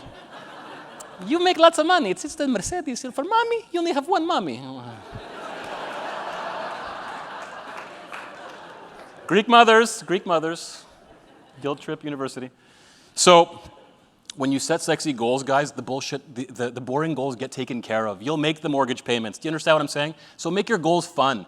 And when I wanted that car, I went to the dealership all the time and I touched it, and they hated me at the dealership, you know? I tried to make it real, though. I wanted to connect to that goal and feel it and make it so that it's already mine. Does that make sense? Oh my God, 3 minutes, 9 points left. I'm gonna go as fast as I can. Work on your skills daily and intensely. None of this fake it till you make it bullshit. I hate that crap. Work your ass off until you make it, okay? Work your ass off until you make it. This business, I've been doing it for 10 years now. You gotta put in the hours.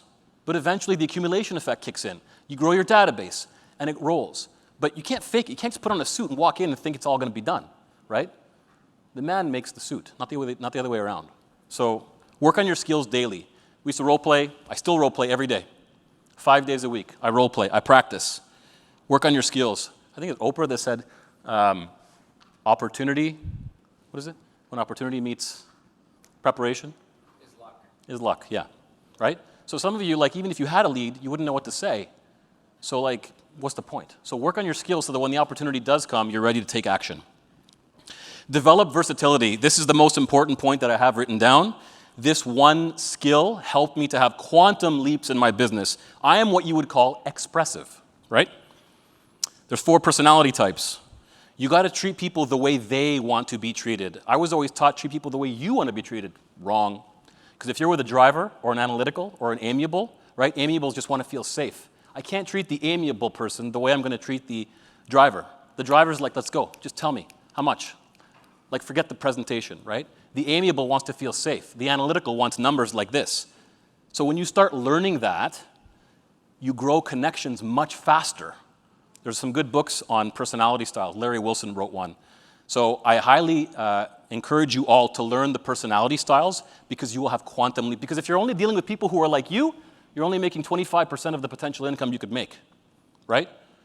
So sit back and analyze. Learn this stuff. It's important. Upgrade everything. Your friends, your attire, your car, your hair. Your body, the books you read. How you do anything is how you do everything. During COVID, we had massive business. Like our business just soared, and I got fat.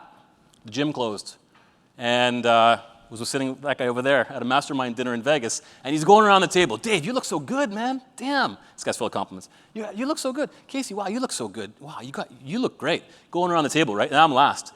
Oh, you look great. And then it's my turn. Okay, let's eat. Hey, asshole, what about me? He's like, you got fat. He's like, DK, with love, what happened? I said, COVID, man. You know, I didn't work out. I stopped. It's an excuse. I could have worked out from home. That second, I stopped eating. I had a Wagyu steak on my plate. Thanks, Eddie. True story.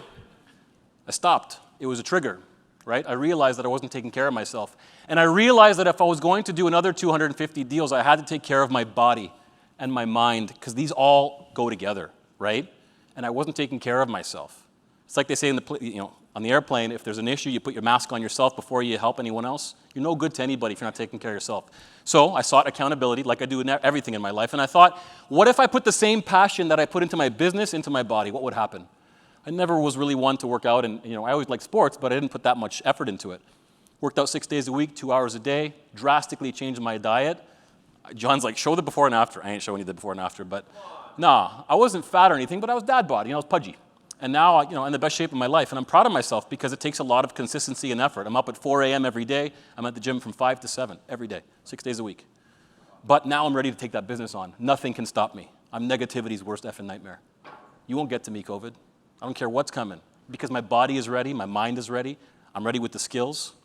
I'm out of time. But though I can't, can I just say one more thing, John? Am I allowed? Two more things. Delegate everything a way that keeps you from doing what you do best, and pay those people extremely well. My office manager has been with me for 10 years. That's unheard of in the industry. She was going on mat leave last year, her first baby, and she said, will you up my maternity leave when I'm gone? I'm like, no, because there's no guarantee you'll come back. However, you come back and I'll buy you a new car, and you'll be the best paid assistant office manager in the industry. And she came back and I did what I said. And she'll never go anywhere because I can go to Greece for a month and my business is taken care of because Sylvie treats the business like her own. Treat your people like gold and they will take care of you and your business. I treat my team like family because they are family, okay? Very, very important. Delegate anything away, any paperwork, anything that's not your best use of your time to other people, but take care of those people. The best investment you can make is in yourself and in other people. Be grateful for what you have now, and more abundance will flow to you. Write your gratitudes every day. Write them in here every single day. If you want more, be grateful for what you have.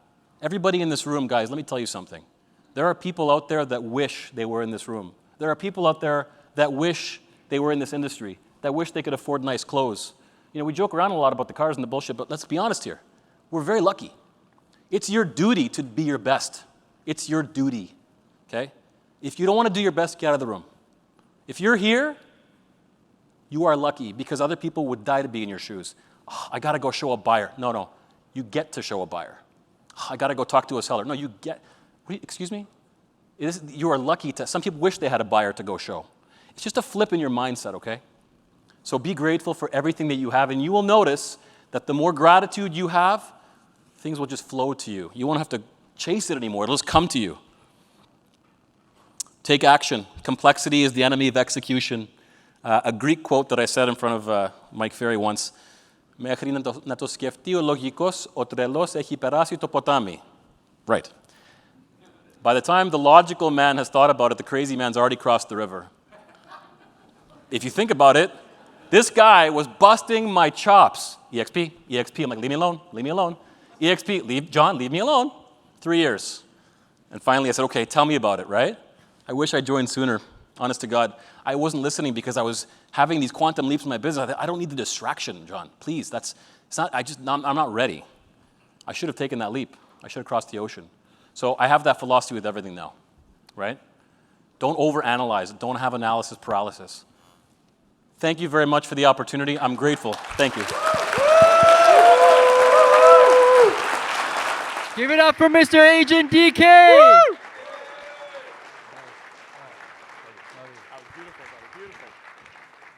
I forgot to say, when he takes off his shirt, he's He-Man. At night, he's Batman. And then when he drives the R8, he's Iron Man. Woo! Yeah.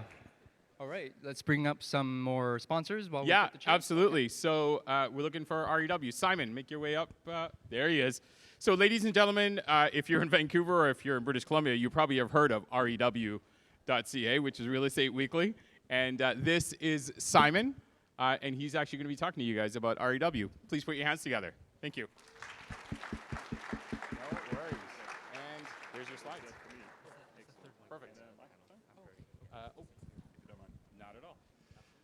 I know what you guys were thinking. You were thinking, this program looks pretty good. The agenda is tight with some incredible speakers. I can't wait for the sponsor presentations.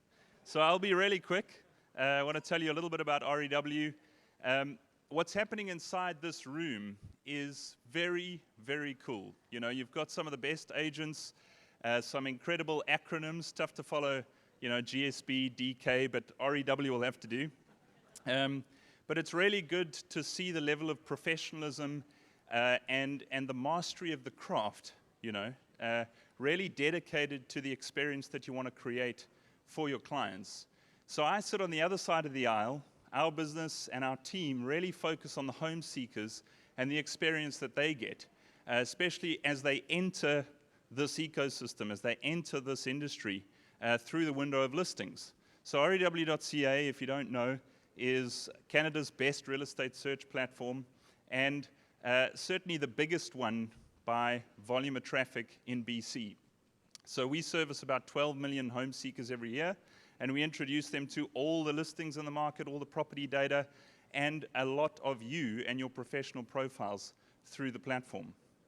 But what's really cool about being here with a brand like EXP is I've been in the industry for about 15 years. I've worked in real estate portals, this little niche industry, but it's quite global. And I've worked in places like Bangkok and Colombia and Western Europe. And this brand, EXP, is something that came out of nowhere. You know, we know a lot about the established brands in real estate, but the story of how this business has grown and created this innovative, agent-centric, and kind of relational brand in an older, established industry is really a fantastic story, and it's quite a privilege to be part of that little microcosm here in Vancouver today. So, yeah, congratulations to Glenn and to his team and to each one of you, because I think you are part of a genuinely exciting story. that story touches me and my family as well. So I moved to Vancouver about 2 years ago, and originally here as a professional immigrant, if you like, knows a lot about real estate, but nothing about Vancouver real estate. And that's a difficult space for anybody to find themselves in. And my experience of real estate is basically a snapshot of what it is that our business does. I did all my real estate search on rew.ca, got pretty good insight into what the market was all about, but didn't know the nuance of how to do it. And so my realtor is actually in the room. Rick DeVost from EXP helped build an advice and a connection between me and the local market. And thankfully, my family and I found a beautiful house and we moved in. And so it is actually a personal story, this kind of connection between REW and EXP. In terms of what we do, I spoke a little bit about the home seekers that we have on the platform, but what we also have is an agent-centric business. It's called REW One, and it's a way to connect Canada's best estate agents, best realtors with home seekers more effectively. Now, I feel like I'm giving away trade secrets, but to give you an idea, we have all the listings in the market. That's what we do, and home seekers really do start their search there. You know, what's for sale is the first question they want to answer. But this idea of who they do it with is really what creates a positive or a negative experience for them in the industry. And I mean, what you heard from some of the speakers today speaks to the type of incredible experience that people should have in real estate. You know, I'm a big proponent of the fact that real estate is not an industry. It's a bunch of people seeking a positive real estate experience. And this experience can look one way if you use a great realtor, and another way if you don't. And so real estate, REW One is really that platform to promote you as the best realtors in front of home seekers more directly. So you can expect to see all of your listings, all of your content, all of your recommendations, reviews, market stats, and just present a better version of yourself. The version of yourself that you're able to present in the room today or in a one-on-one interface with a client is the type of presentation that we want to deliver to the millions of home seekers on our platform. So if you're not yet doing that, if you're not yet part of the REW One space, if you're not one of the best realtors that we're putting in front of our home seekers, pick up one of these cards at the back. We've got a table here, and we've got a fantastic offer for you guys to pick up for a limited time with REW. Thanks very much, and thanks for the privilege, guys.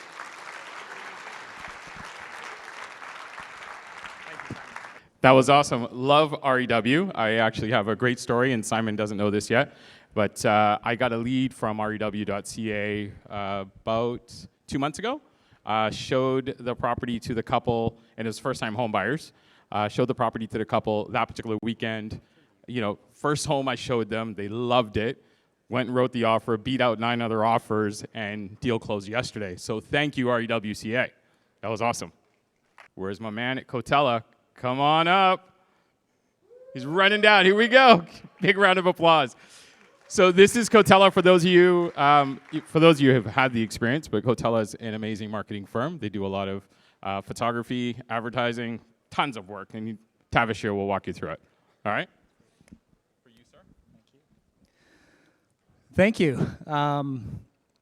I really appreciate this opportunity to share my story with you today. My name is Tavish. I am the TA in Cotala, and LA is actually short for Landon. Landon's my brother and my business partner, and CO stands for the company that we started over 15 years ago. Back then, I was taking pictures of houses and designing logos and putting together feature sheets, and my brother was down in the garage printing and cutting and folding and handing off packages to realtors as they walked up my driveway.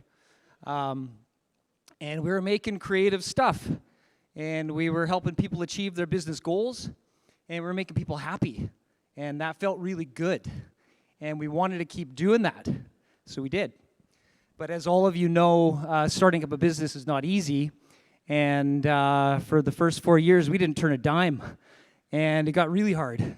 And, you know, there were times when we felt like we were just completely defeated. But it still felt good to make creative stuff and to help people meet their goals and to, you know, make people happy most of the time. So we kept going, and we just hoped that one day it would pay off. And it was, I remember the 5th year doing my income tax, and I'd realized I'd earned $30,000 that year. And I had been working day and night, 7 days a week, so for poverty level income. And not to mention the $90,000 of home equity debt that I poured into the business at that point. But something about it reminded me that I was doing the right thing. And so we kept going. And here we are 10 years later.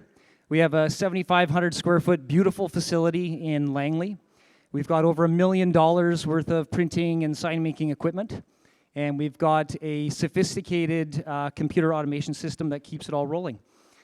But most important, beyond all that, are the nearly 50 people that we've brought beside us that do the same thing.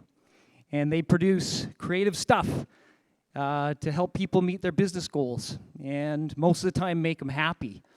And we love what we do. And we've got videographers and photographers and drafting people and Matterport techs, graphic designers and web designers and print production specialists and customer support teams that serve all those different areas. And we all love what we do, and we all know that we're an essential part of this thing. And it's something we all believe in, and that's something special, and it's really powerful. And the purpose of me sharing the story isn't to brag about our status or to seek pity for the challenges that we faced. It is really just to remind ourselves that it takes great struggle to find great growth. And what better indication of growth than success? And right now we are Western Canada's largest real estate media producer. And thank you. Yes, thank you. And if we haven't worked for you before, well, I want you to know we're in a great place. We've got great energy. We're refined. We're we're resilient. We're excited. And we love what we do. So hopefully you'll give us an opportunity to make some creative stuff that helps you achieve your business goals, and maybe, just maybe, we'll make you happy. Thank you. My name is Tavish. All right, great. And next we have Oggvo. And Avery is actually going to come up and talk to you about being the agent of choice. Avery.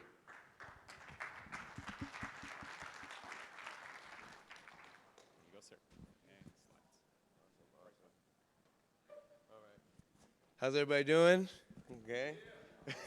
All right, first off, thanks for having me. My name is Avery Tsai. I work for Oggvo. We are a Seattle-based marketing company that focuses on organic visibility online, optimizing and protecting your digital assets. Okay, now that can be anything that you have online, whether it be a Yelp, your Facebook, a Realtor.ca, a Rate My Agent, anything that you have online with your name attached to it that should be bringing you in business. Okay? But the #1 digital asset in 2022 is your Google My Business page. Oop, Google My Business page. If you don't know what a Google My Business page is, come back to our booth right there. We'd love to talk to you, help you out with that. But that right there is your online business card. That is the most important thing that you can have online in 2022. That's the face of your business. Okay? Now, I want to challenge you guys. When was the last time that any of you have actually Googled yourselves? You're a business, okay? Because 9 out of 10 of your clients have already made that decision. They've already taken that step. In 2021, almost 93% of people are going to Google a business before deciding to go to that business. When you Google yourself, what does that say about you? If you're a 20-year veteran, can we see that? If you're a brand new agent, it doesn't have to look like that, okay? But if you Google yourself, are we seeing inappropriate pictures maybe from college? What does it say about your business, okay? Another step, we focus on that organic visibility. Simple searches, best real estate agents near me, okay? Or the city or zip codes where you want to do your business. We can even simplify that. So real estate agents near me, or the city or the zip codes you want to do your business. Do you know how those people are being found there? Okay. Oggvo will optimize your digital assets, providing the correct keywords, keyword phrases for these profiles to recognize you, pick you up as a legitimate business, and bring you to the front page. But that's only half the battle. Okay? If you are there right now, what are you doing to separate yourself from the competition? Okay? Oggvo helps automate the task of asking, guiding, and reminding your clients to leave you 5-star reviews that we can push to all your digital assets. In 2021, according to Forbes and Google, the businesses that were backing themselves by a positive reputation online, they're converting bare minimum 18 to 20% higher on their leads. Simple fact, they're backed by reputation. Would you choose you? If you looked yourself up online, would you choose you?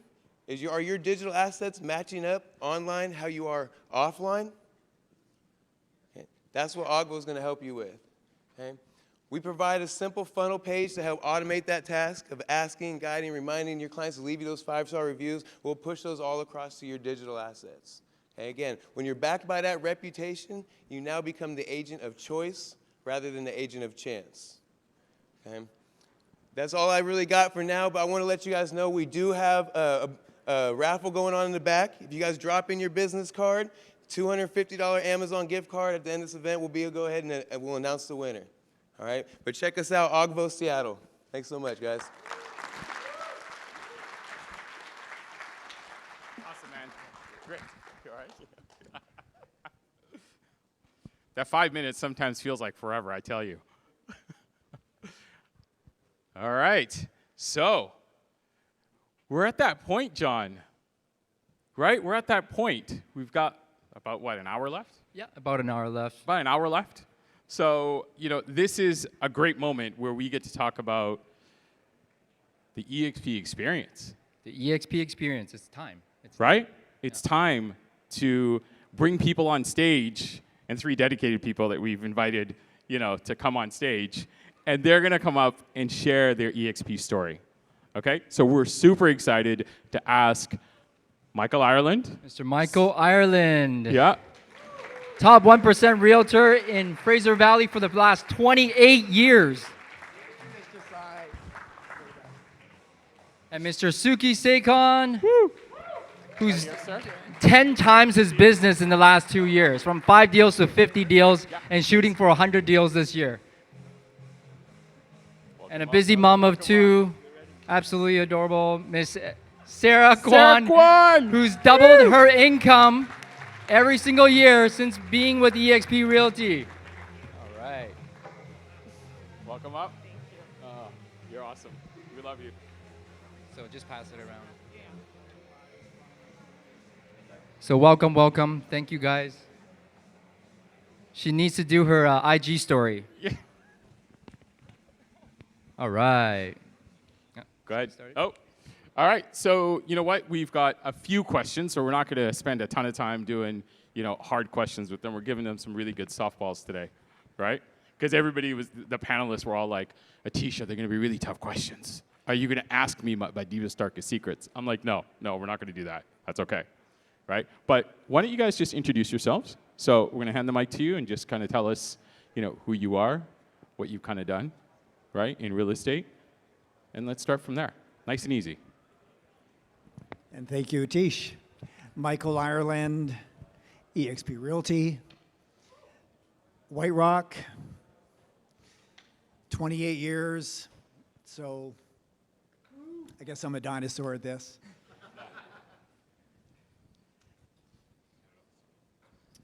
My name is Suki Sekhon. I'm with eXp Realty for 2 years now, 4 years in the business, and I 10 times my business in my first year with eXp Realty. So went from 5 deals to 50 deals in my first year. I'm Sarah Kwan. I've been a residential realtor for 11 years now. I am also a mom of 2 young children. I have a 3- and 5-year-old at home, and that's a bit about me and yeah, eXp Realty. All right, so now we want to ask, why eXp Realty for you? So for me, I actually jumped in blind, kind of going back to what DK was saying. I was shared a model, and at the time, I've been with eXp for 3 years now, and when I was shown the model, no idea, no offense, Glenn. So when I'd heard of eXp Realty, and I was like, what the hell is this brokerage? I've never heard of it before. And Denise is going, you're going, you guys are top producers. What am I missing here? So the big thing for me, because I knew nothing about it, no one kind of really knew too much about the company, was the opportunity to collaborate with top agents. And that for me, I took 2 days to decide, and I kind of just jumped in, and I haven't looked back since. So I actually joined eXp through meeting John. Again, I was at my old brokerage doing 5 deals a year, and I kind of wanted to change. I knew I had it in me to get to that next level, to do the deals that all these top agents are doing. So I met with John. He introduced me to the model, and at first I was kind of like iffy about it. But as Darren mentioned, there was something in my head telling me, like, do you see that? Like, you cannot miss out on this. So I was very, very indecisive. I didn't know what I wanted to do, but I just took the leap. I just took the step forward, decided to join eXp, and haven't looked back since. Main thing that interested me was the collaboration that this brokerage offers. I was able to meet agents like John, Agent DK, Zach, GSB, and I really just took a little bit out of everyone's business and added that to my own business. And I think that's what really interested me with eXp, and that's the reason why I'm still here today. Well said. And you're definitely in the right spot. So why eXp? Well, after almost 3 decades, being with what I thought was a great company, I sensed that that the industry was somewhat degrading, at least the current model of business. And I was with a great company, but really they were kind of the best of the worst. But I didn't see any alternatives. And I think we all have a sense when the winds of change are happening, but we can't quite put our finger on it. And when I saw the eXp model, I saw the future. It's not unlike, your spouse. When you first saw them, you thought, okay, I just saw my future. I don't know if anyone's had that experience, but I think we all are visionaries in some way, meaning that when you see something, you see the future, you see yourself as a part of it, and that's a time for action. So it was clearly, they say in the land of the blind, the one-eyed man is king. And we know where technology is going and what it's doing to change many, many industries. And it's clearly changing this industry. Awesome. So thank you for sharing all that, guys. I wanted to hear from you, since joining eXp, how has your business and your life improved? No pressure. Well, as you said earlier, my income doubled. So that was really big for me. And, going back, collaboration is really, really big with eXp Realty and with the Vancouver Masterminds. And, I kind of reignited my passion for this business again. I've been in the business for 11 years. And, being a mom of 2 is fucking tough. It's tough. And, being in this industry that is, so it's high stress, high demand, and it's like day after day after day, and having to balance those two is so hard. And what a lot of people don't know is I'm actually the daughter of a realtor mom. So being on that end of things was very, very difficult for me growing up, because I saw my mom work, 12 hours a day, 7 days a week, and we only took 2 vacations, ever, not like a year ever. And it was really difficult, so I actually didn't want to get into real estate. But eventually I did, prior to having kids, and after having my first son, I had this guilt, and I stepped into fear, and because I didn't want to turn, as bad as it sounds, I didn't want to turn into my mom. And so I stepped back a bit, because I had this thought that if I was successful in real estate, it would mean that I would be a successful mother, and that was really, really hard. Sorry. So after coming to eXp, and I was just about to deliver when I came to eXp. My license transferred the month I had my daughter, And like prior to even coming to EXP, the collaboration and the support from the group was unlike anything that I'd ever experienced.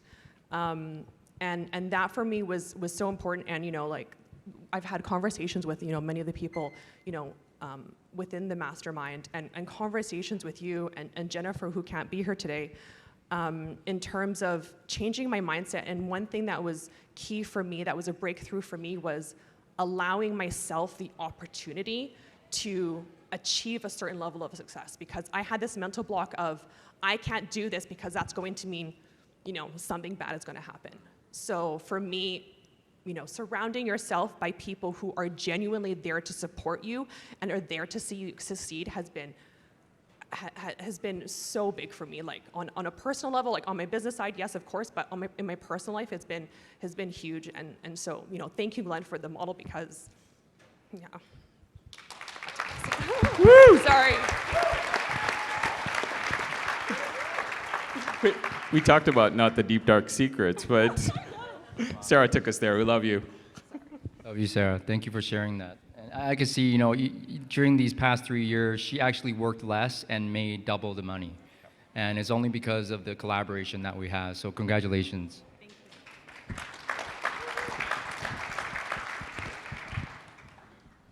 I mean, where do I even start? I guess you could say 5 deals a year really isn't much, especially in this day and age, living in the Lower Mainland. I came from, just a little background by myself, single mother, saw her work 12 hours a day. Just my goal ever since I got into the industry was to help her and help her succeed, get her out of that lifestyle. And as I think many of you can agree, 50 deals a year is really life-changing, especially at a young age. I got into the industry at 20 years old, did my first deal before 21, continued on only to do 4 deals. Continued to see my mom struggle, switched over to EXP, did 50 deals a year. I guess you guys can do the math on that, but that's very, very life-changing. I was able to retire my mom, and now she can live off of me, and I think she's very proud of me. That was my goal ever since I got into the industry, and the collaboration that EXP provides is what got me here today. Amazing. We'll continue. This is good. Yeah, so the collaboration that EXP provides, you're able to get to the next level. I feel like at a lot of other brokerages, you're always competing against the agent, your fellow agent. Here at EXP, or even at this event that EXP provides, we're able to collaborate with agents. For example, learning about overseas investments with Amy and Ellie, getting tips from Agent DK on how to be a successful agent, motivational speeches from GSB and KASSAM, right? You do not get this experience anywhere else. And I do not think you will get in that mindset at another brokerage unless you're with EXP. Another thing is, EXP, you are with EXP, you're actually, it's in your best interest to help your fellow agent. You are provided stock options. The company grows. If your agents grow, the company grows, AKA you make more money. So I think it's kind of simple math there, but that's how EXP can be life-changing.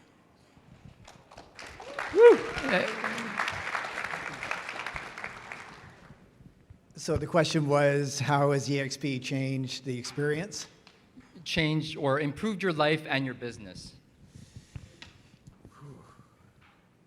I just think about how everything that grows and flourishes and becomes, organically what it is meant to be, it needs a certain ecosystem. I'm embarrassed. I didn't know what the word collaboration meant 3 years ago. And now I actually know what it means. So it's kind of cool how EXP defines what collaboration is. And so when you think about the environment, the ecosystem, the way, people contribute to each other, they edify each other. And it's remarkable to me the amount of giving. I mean, this is almost tantamount to like a religion, the way that there's this esprit de corps that gets people in contribution with each other. It's really like a one team, one dream. And it's unique. It doesn't exist in the world of real estate that I used to know. And so for me, what it did personally is that actually, in line with its core value, it actually made real estate fun again. And because that is one of our core values at EXP. And unless that's changed So, and, yeah, so it really feels like, you know, because it can be lonely at the top when you're a type A workaholic, when you're trying to do whatever you can to keep your customers satisfied and learn and grow in your capacity. And so when you have those people around you, you have that system, you have that ecosystem, if you will, then it brings a lot of joy into the experience. Michael, after 28 years, because your life and your business has become fun again, he's had his best quarter in all of 28 years. Congratulations. Woo! So I wanted to ask all of you if there was one piece of advice, because you guys are all top producers, top producers, if there's one piece of advice that you give to the audience to help all of us increase our production in 2022, what would it be? Well, the number one advice that I would give is set a goal. Let's say your goal is to make $100,000. Break that goal down into your daily tasks. I can almost guarantee, as a realtor, it's very confusing on what you need to do in a day. You're not sure how to get that client, how to make those deals happen. Break down your goals. If your goal is $100,000 a day, how many people do you need to talk to? Or sorry, you need clients. In order to get clients, what do you need to do to get clients? Okay, you need to prospect. If you need to prospect, what do you need to do in a month? How many people do you need to talk to in a month? Bi-weekly, weekly, daily. Now you know, okay, like say you need to make you want to make $100,000. The average commission here in Vancouver, let's say, is $10,000. You need 10 clients. Okay, how do you get 10 clients? How many people do you need to talk to? I broke it down for some of my team members here, but on average, let's say you need about one deal or one lead a day. If you get one lead a day, that'll lead to one client, or one client a month, let's just say. So my advice is create a schedule, break down your goals. Break it down to very small details on what you need to do in a day, and even greater, what you need to do every hour. That's what I would recommend, and that's my key takeaway for what I would recommend to grow your business. Amazing. Sorry, Michael, and we'll finish with Sarah. I would say be aware of who you are surrounding yourself with, as well as what. So not just people, because you know the people that are there surrounding you are either going to lift you up or they're going to bring you down. And you know, one thing I noticed since coming to EXP is I do feel that this model is changing the industry, like not just within EXP, but I think that collaboration can be seen, you know, in the ripples of the effect. And you know, it's something that is very refreshing. But yeah, so be careful and be cognizant of who you surround yourself with. Thank you for hanging out with me. Michael? Oh, words of advice. Well, it would be clearly this, and DK, you made reference to it. Well, actually, here's my advice to sum it up. Just review the tapes of what DK shared. So it would be to upgrade everything. And whatever that means to you, you want to consider all of your collaterals. This company where they teach you how to get better Google ratings, well, that would be upgrading something. Upgrade your posture, your poise, your wardrobe. Upgrade your assistant, or at least hire an assistant. And so raise your standards, and everybody has to answer this question at some point when they want to make a breakthrough in their life. It's a tough question to ask oneself. And I remember my first coach, Mike Ferry, had me pondering this, and that is, what do you need to let go of that will make a major difference in how your life turns out? So when you can answer that question, go to work on making that change. And sometimes if you want to break through to something, you have to give something up. That's kind of the equation in life. If you want to make space for something. My wife is amazing. She brings something into the house, but she knows that first she had to make room for that thing by giving something else away. And so upgrade everything. Answer that question, what you need to let go of. The second thing would be, we're in the customer service business. And would anybody here like to own a very profitable franchise? Well, you do. If you've been in business any time, you have a franchise of past clients, center of influence. Treat those people like gold. Look for ways to improve your customer service. If you elevate your service, you will elevate your income. And that is a very, very clear equation. So treat these people like you want to be treated, treat them like they want to be treated, but these people will guarantee your successful future. And it's been referenced so many times in so many different ways, but really watch who you're surrounding yourself with. The people, what have they got you thinking? What have they got you reading? What have they got you talking about? What have they got you investing in? How have they got you managing your money and your time and your weight?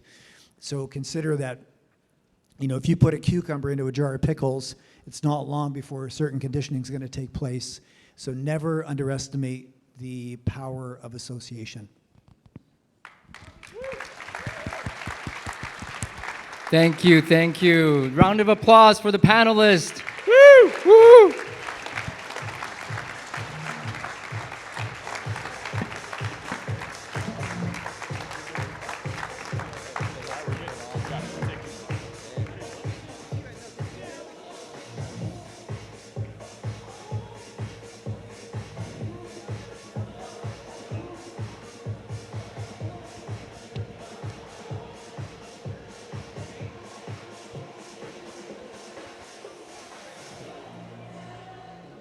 All right, all right, all right.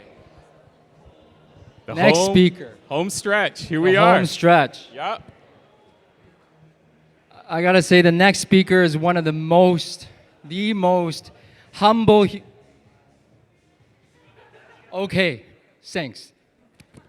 The next speaker is one of the most humble human beings I've ever met. Did you know he was born in Alberta, Canada? Is that right? Alberta, yeah, Alberta. Woo, Canadian. Got his start in tech startups and built a $60 million real estate team by 2006, unheard of back then. And during the financial crisis, when everything started crashing down, he came up with a brilliant, revolutionary idea of a cloud-based real estate brokerage that has never been done before. He started eXp Realty.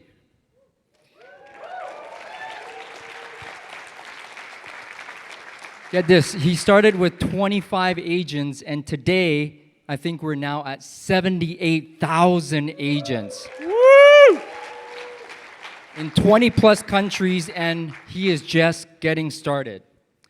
A little bit of a personal story of mine with Glenn.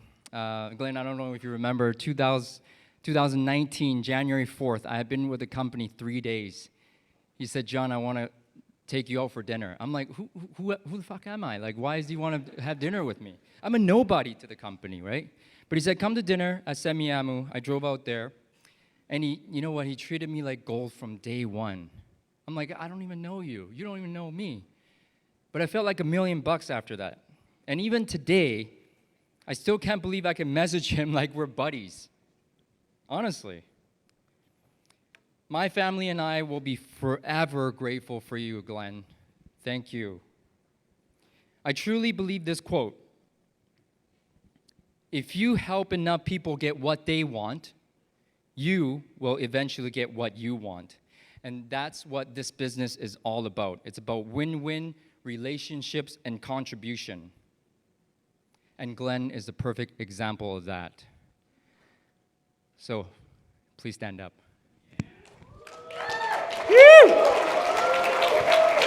Ladies and gentlemen, this is the moment you've been waiting for. It's time for the main event of the evening. Please welcome eXp Realty founder, Glenn Sanford.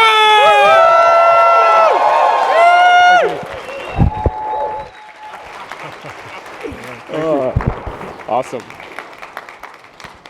Well, it's great to be in Canada again. Today, April 1st, you no longer need to get a COVID test to come across the border. I had to take a COVID test on Wednesday because I flew to Calgary on Wednesday, and we did an event there. Courtney Atkinson, some of you may know, he hosted the event. We had it was similar. It was a little smaller, but it was a really great event yesterday. Flew in this morning. And so I'll be driving home. I live just across the border, so most of you, or many of you know that. So takes less than an hour for me to get home. But obviously, COVID kind of changed everything. But this is my first trip back. My daughter lives downtown Vancouver, so I'm hoping to, actually I won't catch up with her today, but maybe this weekend I'll drive back up. So, I'll give you a little of my backstory. How many here haven't heard my story? Okay, so a good portion. Okay, I just want to make sure I wasn't going to bore the room. So, I started as a realtor 20 years ago this month, April 29th, 2020. I was actually in Birch Bay, Washington. I had a website, birchbay.net, and at the time, I was between sort of what I was going to do in my professional career. I was in 1998, I wrote a business plan, met some guys downtown Vancouver in 99 for a company called eShippers.com. We raised a couple $1 million for the company. My business partner at the time, he liked to play golf more than he actually wanted us to run a business, so we ended up setting up shop in Phoenix, Arizona, as opposed to St. Louis, Missouri, which doesn't sound like an exciting place to be. I'm kind of glad we went to Phoenix, but the business should have been operated there. But anyway, long story short, .com collapse happened, 2000 happened, and I was $40,000 more in debt in 2001 going into 2002 than before I went to start that business. My daughters reminded me, we were just in the UK last week, and they reminded me that we were actually on food stamps. I actually didn't remember that. My ex protected me from that information, but that was, we were kind of struggling at the time back in 2002. But at the same time, I had a website. I was selling some advertising and doing some website development work. And one of the people that I actually went to sell an ad to was a realtor, and his name was Hugh Brawford. If any of you know him, let me know. I'll say hi to him for you when I see him next. But Hugh said, Glenn, you're a pretty sharp guy. You should get your real estate license. And I'd been a little bit around the real estate industry. I'd tried to actually sell domain names to some real estate brokerages back in 1997 because I thought the internet was going to be kind of a big deal in real estate. I think it was. I think it's proven out to be pretty big deal. But in 2002, he asked me to get my real estate license. I'm like, well, nobody really makes money in the business. At least that was my perception at the time. And he asked me what would it take to be in the real estate business, and I said, I don't know, guarantee me $3,000 a month. And I thought he was going to say no. I was hoping he was going to say no, and he said fine, and I was going crap. So that was kind of my, and then I said, okay, well, if I'm going to get into real estate, I don't want to do all the normal realtor stuff. I didn't want to wear my realtor pin at the grocery store. I didn't want to cost my friends and family. I just wanted to build the business online. If it worked, it worked. If it didn't, it didn't. And he said, fine, fine, fine. And I was like, crap, crap, crap. And then about 30 days later, he asked me why I didn't have my license, because in the US it's actually pretty easy to get your license, 60 hours, you can do it online. You go take a test, and the test is kind of tough, but the studying isn't, you can knock it out fairly fast. So I said, well, Hugh, I get paid $60 an hour to do website development work. So I've been doing that, and he actually paid me $60 an hour to get my real estate license to actually study for my exam. So real estate kind of chose me in some respects as opposed to me choosing real estate.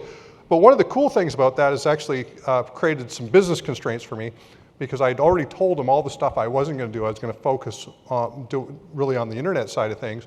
I already had these websites. I had birchbay.net, blaine.net, ferndale.net, whatcomcounty.net. Eventually I bought bellingham.net. And so I ended up building all these presences out back in 2002, 2003, and started to generate a lot of online leads. And that's really where I focus. And so in 2002, Rookie of the Year at the office I was at, even though I was on his team, he guaranteed me $3,000 a month, which basically meant if I made less than $3,000, he'd pay me the difference. But for the next 2 years, I gave him 30% of everything I generated. So I'm not sure how good a deal it really was. It's a great deal for him, but it was a good deal. It got me in the industry. But Rookie of the Year, first full year, I was the #1 buyer's agent in the office. It was Prudential office at the time, and number 3 overall. And in 2004, I was generating leads actually in other markets, and so I was trying to figure out how to actually build a real estate team. And so at the time, I read a book. Many of you, how many have read the Millionaire Real Estate Agent book? Okay, yeah, it's probably still the best formative book on actually how to run your real estate business as a business, as opposed to having a business that runs you. And it's a pretty big contrast between the two, and if you haven't read the book, or you don't really feel like you've got control of your business yet, it's a great book to read because it really does help you sort of reshape the way that you think about the business. So I read the book, I went to Keller Williams, started a team. I was a glutton for punishment. I actually started 5 additional teams over the next 2 years, which helped me hit that $60 million in production in 2006. And I really liked the Keller Williams model. So I thought the model made a ton of sense. They had their profit share model. And so I figured I've got a team, I'm recruiting agents. Those agents are going to join Keller Williams. I'm going to build sort of a profit share business. And that was my business plan, and that was how I was going to create financial freedom for me and my family. Running a team, as many of you know, is a lot of times if you really want to make money, just stay an individual agent. I mean, how many of you would sort of agree with that in some respects? So I heard the thing about leverage. You need to build a team, and then I started to figure out a lot of the things for me that didn't work. One, if I wasn't active in the team would sort of implode and wouldn't work very well. 2 teams worked really well, Bellingham, Washington, and Phoenix, Arizona. Those are 2 places I like to spend time. In the winter, I was in Phoenix, and the summer, I was in Bellingham, Washington. And so those teams did well, but I had teams in Nashville, Seattle, which wasn't very far away, but an hour and a half or an hour and 45 to go and coach a team. It's kind of a pain when you try to do that in a day. That's 3-4 hours driving just to go coach your team. So I didn't go to Seattle very often. So the Seattle team really didn't do phenomenal. Team Las Vegas, Nashville, Long Beach, California, Portland, Oregon, and they all did reasonably well. We generated leads and all that. But 2007, I decided to go independent, and part of it was because for me, the profit share system didn't work for me, and it was nothing against Keller Williams. It just for me, I'd paid about $115,000 in one office for my team, and I got a whopping $6,000 in profit share. So that sort of was a pain point for me, and so 2007 went independent. In 2007, did about $73 million in production with our combined team. 2008, we were on track to do about $100 million in production. We had 4 offices, Bellingham, Seattle, Portland, and Phoenix, Arizona. We still ran satellite teams in the Keller system, but we had our primary teams that we were running. And when 2008 happened, we had to close 3 of our offices fairly quickly. And we went to a skeleton crew on the 4th office, and we had to actually raise $150,000 to get from 2008 to 2009. Now, we had a bunch of websites at the time, in fact, including a site up here in Vancouver. It was actually Vancouver Power Search, and we were actually generating leads up here. So we were doing lots of lead gen all over the place. But we actually had to borrow money against some of our websites to secure some of that $150,000 to get to 2009. And in February of 2009, a bunch of us got together, and we were trying to strategize what we were going to do next. And I had an agent that was on the team. She was actually from Seattle, and she asked the question, when do we get our offices back?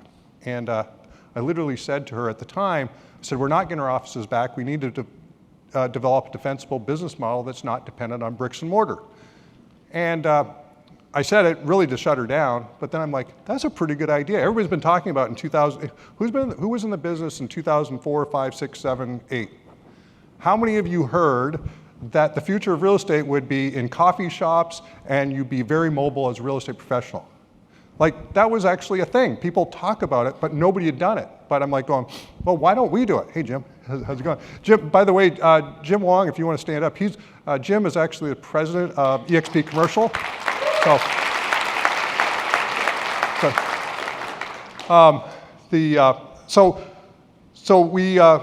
We said that seems like a good idea. So from February through about June, July, we started to pencil out what we thought the real estate brokerage of the future looked like. And we really did it from one single perspective, and that perspective was, what would the real estate brokerage need to look like for me to want to build my business there and be a lifer? And we literally said, you know, we looked at all the models. We looked at Remax, we looked at Keller, we looked at Prudential, we looked at Exit, we looked at, you know, all these models. We laid them all side by side, and we said, what could it look like? And then, if we didn't have bricks and mortar, what could we do differently? And we said, you know, we could actually create a revenue share model that would actually reward agents for growing the brokerage that could be meaningful. And we did the math on it and said, this looks pretty good. It looks like it could pencil. And of course, we're entrepreneurs, and you know, hopefully everybody in this room is an entrepreneur, which means that at your heart, you're an optimist. Which means that, you know, but at some point you're actually a realist, so you're like, this is a really great idea, but we don't know if it's going to work. So, you know, but we decided, hey, this revenue share thing could really work. And then we said, how do you build collaboration and community if you don't have physical offices? And there was actually an agent that stopped by my house back then and asked what the future of real estate looked like. And I just spouted off, well, eventually you're going to go to an office from anywhere, you'll be able to meet with your broker, you're going to be able to do paperwork, and you'll just kind of just walk into their office. So I was just imagining an avatar. Back then it was Second Life. I was going, that was kind of the thing, the metaverse. And we were like, that's a cool idea, let's do that. So that's what we did. October 6, 2009, we launched with 25 agents. And I told the team, I sent everybody home with their computers. We literally said we're not going to an office. And I said the team, this either works or it doesn't work, and if it doesn't work, we're going to go look for work. So that was really kind of the formative, you know, statement. We burnt the boats, you know, at the beach. We were going for it, and we couldn't afford to fail. I mean, we all, you know, the market sucked. There was a lot of stuff that was going wrong in 2009. But we were going to go for it. And so, you know, I was out there pitching every day, you know, having the same types of conversations that, you know, many agents here in the room are having, you know, talking about the future of real estate and the benefits of a cloud-based brokerage. We didn't call it cloud-based then, we call it the world's first fully immersive Web 3.0 real estate brokerage. But we figured that cloud's way simpler. So we went with that a few years later. And then in 2012, another local guy here, anybody went to a T. Harv Eker course over the years? Okay, so I think he was Squamish guy or Vancouver guy or something, North Van. I went to one of his courses in 2012, and it was actually in Denver. It's the first time I ever went. And in the middle of his course, probably about the second day in, it's a 3-day deal, I was like, I'm not thinking big enough. And the rev share thing was doing great. We were growing about 50% year over year, but 25 agents growing by 50% is only like 40 agents, you know. So we didn't grow from 2009 to 2010. By 2012, we're like 200 agents. But I was thinking, how do I think bigger? And one thing that always eluded me at every brokerage I was at prior, Prudential and Keller, was I wasn't an owner. I actually went both times and said, how do I become an owner in the office? And Prudential, they didn't offer me any ownership. There was really 2 guys that owned it. They didn't want to share at all. They should have. I might have stayed there a little longer.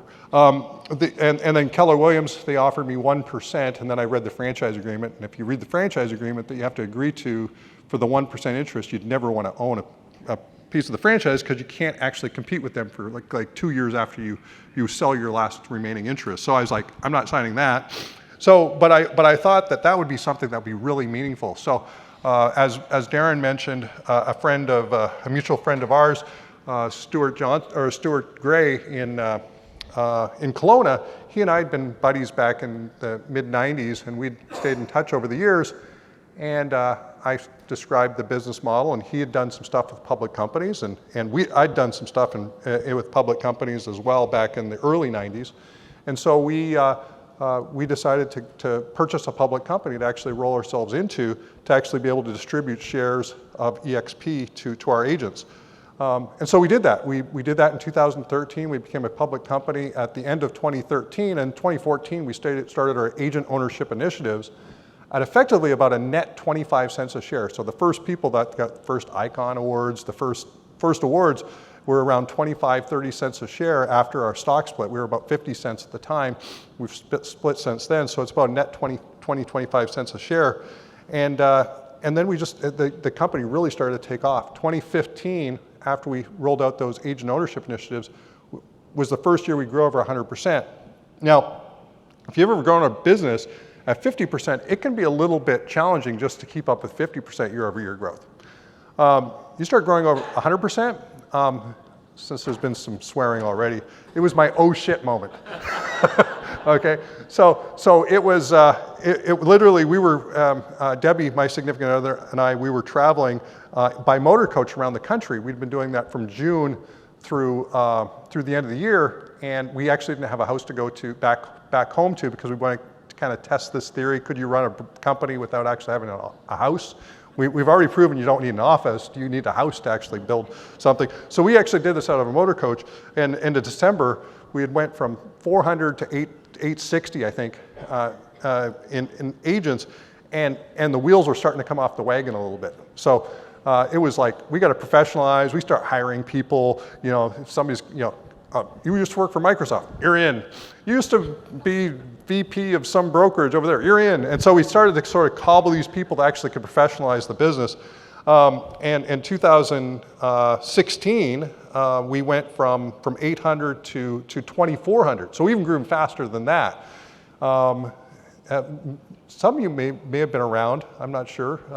But there was a point in 2017 that it took 2 weeks to get paid and over a month to actually join the company. So, I mean, it was so, there was so much demand, people coming in, and agents weren't leaving. Like, even though agents weren't getting paid, some maybe over 2 weeks, maybe been through, how long was it? It was a while. So, and so the systems were breaking down left and right, but we kept on plowing through. 2017, 2018, finally by about 2019, things started to level out.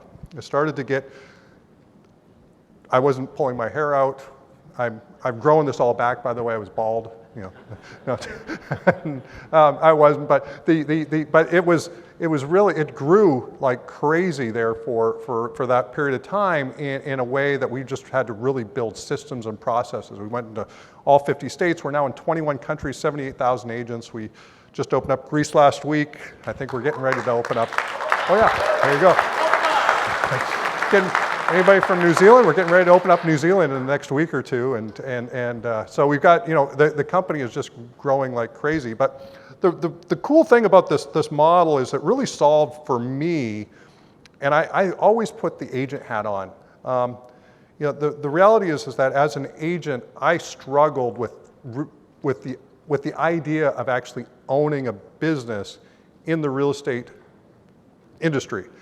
You know, I was sold the idea that I owned a business when I was an agent. How many of you were sold the idea that you own a business when you get your real estate license? Okay. If you own a business, it means that it can run without you. How many of you got hit by a bus, would that business continue to run without you?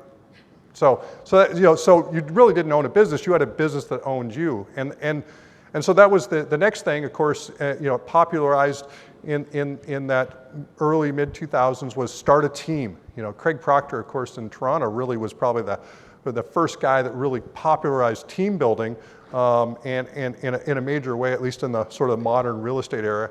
And but what you find is that, you know, it's a tough gig to start a team. There's a lot of systems, there's a lot of learning, there's a lot of sort of all this other stuff, and if you're not involved, you know, it starts to go down. So there was this whole idea of building a company to the 7th level. That was a Keller Williams term where you could actually step out of the business. And very, very few agents could ever step out of the business. They had to stay actively involved. And so that really meant that you really still didn't own a business. You had a business that owned you. And so the next thing, of course, is you need to own a brokerage. So that's, of course, the next sort of thing. And how many understand that the reason why brokers, managing brokers are called brokers is because they usually become broker when they actually run a real estate brokerage. So it's true. You talk to broker owners, especially, you know, right now things are going well, but you know, when things level out, you know, their bricks and mortar costs are probably not going down. Their income will go down, and during this upturn, they probably, you know, reduce their splits, their caps. They've made it more competitive because they want to keep agents. And then when things level out, you know, it gets really tough for a broker owner. We saw this in 2006, 7, 8, 9, and we'll probably see this in the next 2 or 3 years again, where we'll see brokers really struggle again. And so I wanted to solve all these things for me, but I also wanted to solve it for everybody else at the same time. And so that was really the idea of building EXP, was to actually build a platform where you could build your personal practice, build your real estate brokerage, and at the same time earn benefits for your lifetime benefits for helping the company grow. So by helping add agents and brokers and all that. And so that's why I think there was a slide up there, EXP has been the fastest growing real estate brokers in the history of residential real estate. There hasn't been a company that's grown as fast as we have. It was not something I expected. It was something that we strived for. It was an aspirational goal. A lot of times, there's a lot of times that we have aspirational goals. I'm going to be this, or I'm going to be that. And we kind of go, yeah, it's a great idea. It's something to strive for. I don't think I'll ever make it, but I'll use that. So it might be weight, it might be relationships, it might whatever. And so ours was like, we want to be the fastest growing, but that was aspirational. We didn't think it was going to happen. We didn't even believe that we would get to 20, 30,000 agents might be. I'd mentioned at one time, I think in 2012, we thought that maybe 50,000 agents would get this model. Like that was in my mind the biggest that we get. Now we're talking about 500,000 agents in the next 5 years, with over half of those being international. Now we're in 20 odd countries, and we'll add another 5 or so this year, maybe more. We'll add another probably 10 next year. And so as we continue to grow, we're changing agents' lives all over the world. And one of the other cool things that I found, I was just in the UK last week, is agents aren't any different anywhere in the world.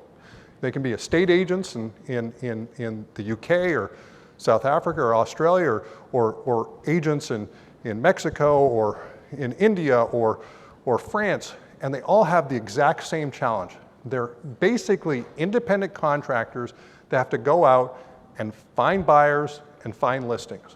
And they really have no safety net in that business. If something happens to them and they're the major breadwinner in their family, their family's in trouble. And that's a pretty ubiquitous. It's actually one of the reasons why it's very frustrating, I think, for a lot of agents to be in the business, because the business pays pretty well when you do a deal. Everybody agree? It's a and so as a result, we stay in the business, but it's also one of the most emotionally challenging business to be in. Keeping the buyers on track, keeping your sellers on track, keeping your relationships on track while you're out there showing and listing properties, which is usually done at the most inconvenient times for your family. So at some level, we want to figure out a way to actually get off of the hamster wheel, so to speak, in real estate, or at least have a little bit of a breather in this business. So be able to sort of buy some time back in our business. And so I talked about this about a month or so ago. There was an event, Brent Gove, many of you know, he did an event in Cabo, San Lucas. And by the way, this is not an EXP Realty event. This is an agent-led event. This is I'm not sure that EXP even did. Vancouver Masterminds. So these events it's really interesting because we're actually building a unique model where agents benefit from growing the brokerage. Agents actually are doing masterminds all over the world, like whether it be we're soon to be New Zealand, but Australia and Israel and soon to be Greece, and all these masterminds, because the model sort of leads into the ability to sort of give back and help other agents succeed. There was an analogy that I talked about in Cabo, which I thought was a really powerful analogy that really hit home for me, and it was anybody hear about the mouse experiment where you drown mice in water? No, we don't, but the experimenters do. Anybody heard about that experiment? So it was in the news here, got popularized probably about 2 or 3 months ago, and I read the study, and it's if you take mice, and don't do this, but if you could, but don't. But if you take mice and you put them into water, and you let them swim or die, it takes about 15 minutes before they drown, and that's a mouse, and they've done that study back in the 50s. I don't know if they've done this study, but my guess is that it probably still is the case. But if they took the mouse out just before the 15 minutes was up, and they dried them off, gave them a little love, and then put them back in the water, what happened was that the mice would actually live for, I think it was something like 60 hours, or 60 times as long. It was maybe like 20 hours. And the reason why the reason why this really struck with me is it's hope. It's and you think about real estate, it can be a grind if you don't have hope. There's a lot of people, real estate, 80% of agents that are in the business today won't be in the business 5 years from now. It's a great business. We already agreed that you can make good money, but it's emotionally draining. And we recognize, I think, at the end of the day, that if something happens to us, we may not have taken care of the most important people in our lives, and that's our loved ones. And so what EXP does is it provides this next level of hope for agents that, hey, what happens if you've got an extra $2,000 or $3,000 or $4,000 a month coming in passive income? What happens if 4 or 5 years from now, and we've had this happen many times already, there's lots of stories around it, where an agent is financially a little bit stuck, even at EXP. They haven't done any of their agent attraction side, they haven't recruited, but they opted into our stock comp plan, and somebody says, have you checked on your stock? And they open up and they might have $300,000 or $400,000 worth of stock there that's actually tradable in their account that literally saves the day. And these things, these stories I hear over and over again. If people tag me on Facebook and they'll do different things. And so the idea is that, here's a business that you can be a part of that, if you apply yourself and you participate in it, there might be something there beyond just your efforts of listing and selling real estate. And that's the magic of it. That's the hope. We have a lot of people that have done really, really well with it. I've certainly, they've got that whole billionaire thing up there. By the way, the stock went down a little bit, so I'm no longer a billionaire. Just wanted to let you know. So it's false advertising, but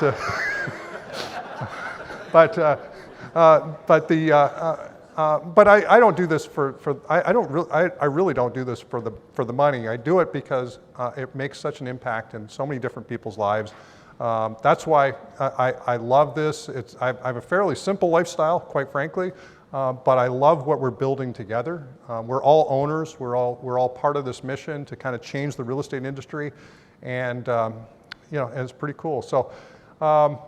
With that, I think I'm just going to turn it back over, but thank you very much for having me up here.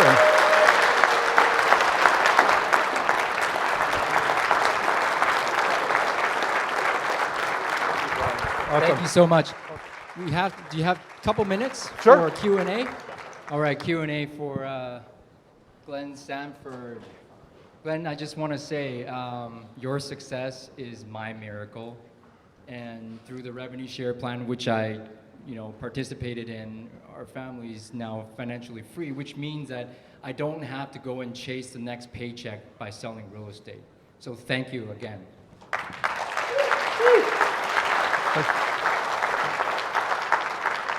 My oldest daughter, Zoe. Anyway, questions?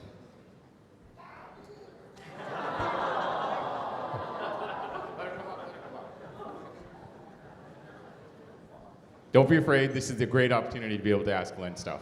Questions. All right? And ask now an almost billionaire guy.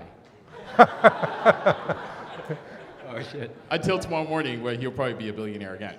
That's right. Right? Yeah. The stocks will go up and down every day. All right. Don't be shy. Don't be shy. Oh. Got a question over there.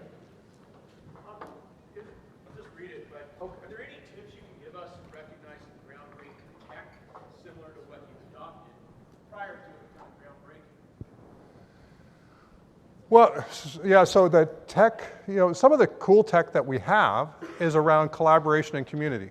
So, one of the things that we actually bought a company in 2018 called Virbela. It's basically an enterprise metaverse platform. And so before Facebook changed their name to Meta and made metaverse the most overused word now in technology right now, beyond NFTs and whatever. So, the virtual world for business platform that we use is a really robust platform, and Stanford University is using it. There's a lot of large companies now are using that platform for a lot of stuff. But the newer tech that we've been rolling out is a platform actually called Frame VR. So it's framevr.io if you want to check it out, but it's a web-based version of Virbela that you don't need any downloads. It's free to use right now for commercial purposes, but it's cool because it allows you to actually set up, from a real estate agent's perspective, especially if you're a team or you're an expansion team, you can actually bring your central staff in there and actually use that as your place where you do all of the back office work. And so the Frame VR platform is a really cool platform. We run the entire company, and we've 2,200 staff, something like that. Is that the number, Jim? Do you know what it is? Keeps going up. Keeps on going up. But we have 2,200 staff that literally go to work every day in this virtual world for business platform, and that's how we collaborate all the time. Of course, then we use platforms like Workplace by Facebook, and so that allows us to have instant access to our brokers and other people, even when we're out in the field. But these virtual platforms are pretty cool. Now, we also have our own, we bought Showcase IDX about 2 years ago. That now powers exprealty.ca and exprealty.com. And they're building a lot of cool new features and functionalities, a lot of consumer functionality that's being added in the next month or two. It's going to be pretty cool. Some of the stuff, right now, obviously properties don't stay on the market that long, but when we get to a more normal market, it's got a piece that we're getting ready to activate called footprints. So a consumer can actually see an EXP agent who has actually been in the home from any property that's on the MLS. So they'll actually be able to see that, and they'll be able to sort of select their agent based on who's actually seen it, as opposed to just hitting a request more info button. So there's some cool things we're doing there. So those are some top of mind stuff. Hey, Glenn, could I ask, Glenn, what have you had to learn as a leader about getting the right people to do in the right spots to execute in all your vision? Yeah, so my running joke is sort of like anybody heard the phrase that 50% of the marketing that you do actually works? You just don't know what 50%. So that's kind of like my hiring sometimes. I feel like 50% of the times I hire somebody, I get it right. But one of the cool things is we've really brought on a really great team. One of my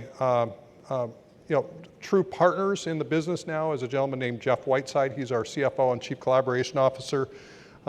He's really helped me up-level what it means to bring somebody in with the right expertise to actually do the right things. He was instrumental, I think, in bringing Jim on on the commercial side. And so, now I'm playing more on the visionary role, and I'll suggest people, but nowadays they're just suggestions. Because the team now really takes care of the needs and the hiring and the staffing that they need to do. 2,200 people, I can only make about 1 or 2 selections, and hopefully I get that 50% right. Hi, Denise. Glenn. Thank you so much, first of all. You really changed my life personally, so I wanted to say thank you. I have 2 questions. The first question is, would you always say you've been an entrepreneur at heart? And my second question would be have you ever thought about giving up on this company? Okay, great question. So, have always been an entrepreneur, and the answer is actually yes. My dad and my uncle, they actually had a business out in Langley, a Northern Gold Country Granola, Northern Granola. Some of you may have seen that company. I think they still sell it in the grocery stores. But he sold that to Kellogg's back in 1978 or 79. And we went down to Oklahoma, and he lost all his money. And so we went to sort of rags to riches to rags again.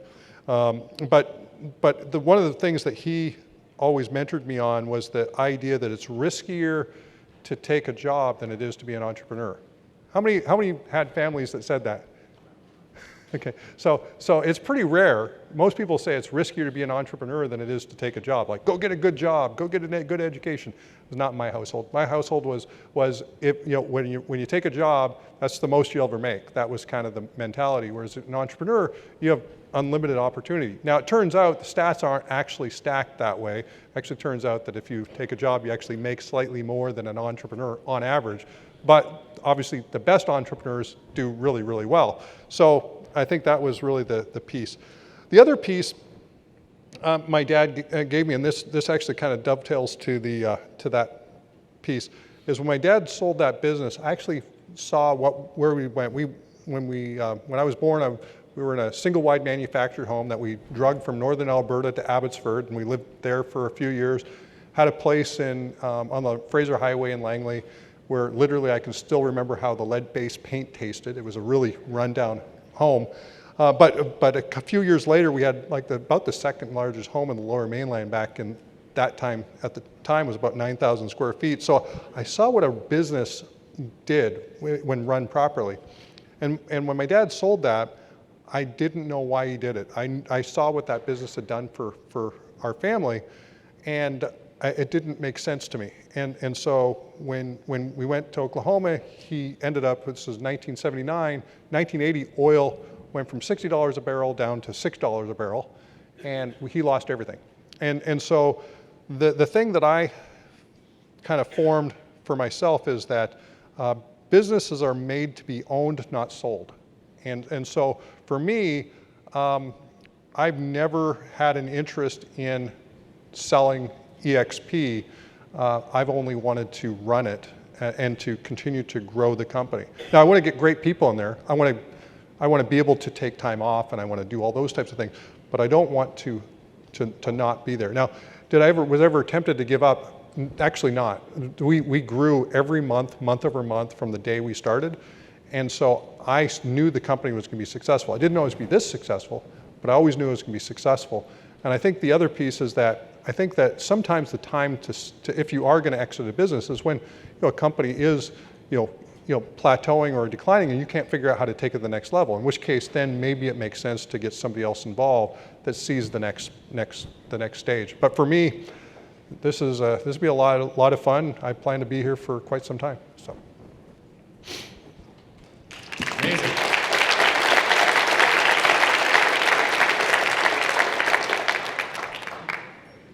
All right, we'll take one last question. One last question. Right, I got a question. Yep. Yes, sir. In the back here. So we've heard a lot about where EXP came from and all the great things that have taken place up until this point. But in the next 5 or 10 years, what's there to look forward to, and is there any changes that you anticipate, in the future? Yeah, so it's interesting. You can always, there's a phrase I heard, actually another Canadian, a guy named Ron Kubek, some may remember his name, but he was on Vancouver Island, but I took a course he taught a number of years ago, and a phrase stuck with me that you can only see the next bend in the river. And 5 to 10 years is actually further than I think any of us can kind of see. I mean, we can kind of make some assumptions that there's still going to be, in North America, there's going to be probably over 2 million realtors, selling real estate. And so there's always going to be a need for realtors to list and sell homes. And then the next part is most of them are going to be independent contractors. So I think you look at the backdrop, and the backdrop's still going to be there. What we have to do is we have to iterate. So one of the things we use internally is we use a platform called, a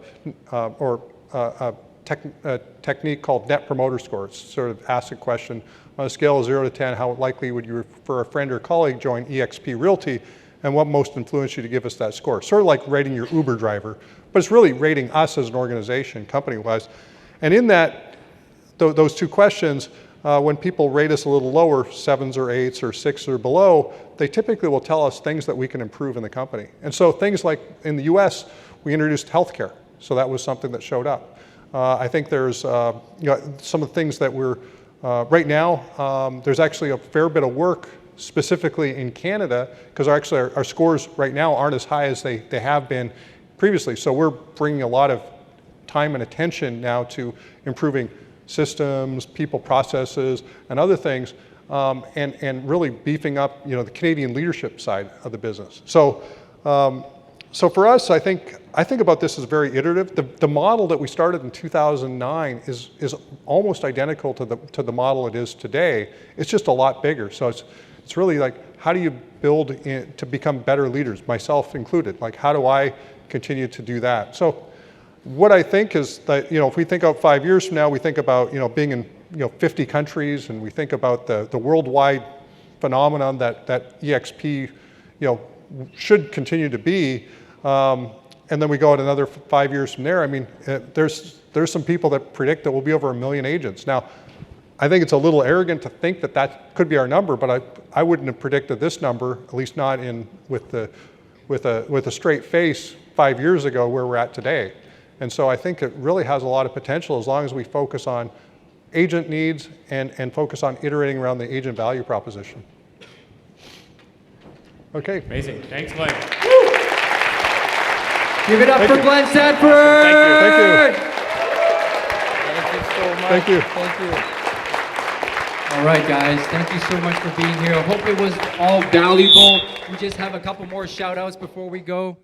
Atish? Yeah, so we actually wanted to take the opportunity because we've talked a lot about gratitude, and you know, it's important for us to thank everybody that made today possible. And so let's start with thanking you guys for actually being here, everybody that stuck it out. I know it's past 5, so thank you. Big round of applause for all of you. All right, big round of applause for all the speakers sharing their experiences, right? Getting into that deep, dark secrets, letting it all happen. I also want you guys to give a big round of applause to all the volunteers. A ton of people. We scanned in 600 people into this place, wristbands and all, and met all of that criteria. It was amazing, amazing. And I also want to be able to thank the Vancouver Masterminds who actually put all of this together. We are grateful for you guys to be here and grateful we were able to pull this off. Over to you, big guy. Take us home. Let's all stand up. Let's all stand up. We got to finish strong. Who wants to finish strong? Woo! All right. Okay. I want to ask you guys a few questions here. Who believes it takes a lot of energy and enthusiasm to sell a lot of real estate, Eddie? Yeah. Who agrees with this? Say aye. Aye. Well, who wants to sell more real estate? Say aye. Aye. Who wants to make more money in 2022? Say aye. Aye. Repeat after me. Today is a great day. Today is a great day. Today I have energy. Today I have energy. Today is the day I'm going to make it happen. Today's the day I'm going to make it happen. I'm a goal achiever. I'm a goal achiever. I believe in you. I believe in you. And I believe in me. I believe in me. Every day and in every way I'm getting better and better. Every day and every way I'm getting better and better. I am powerful, fearless, determined, and unstoppable. Powerful, fearless, determined, and unstoppable. I am successful in everything I do. I am successful in everything I do. Touch your head and say, my mindset is strong all day long. I say strong all day long. Make it a great day. Woo!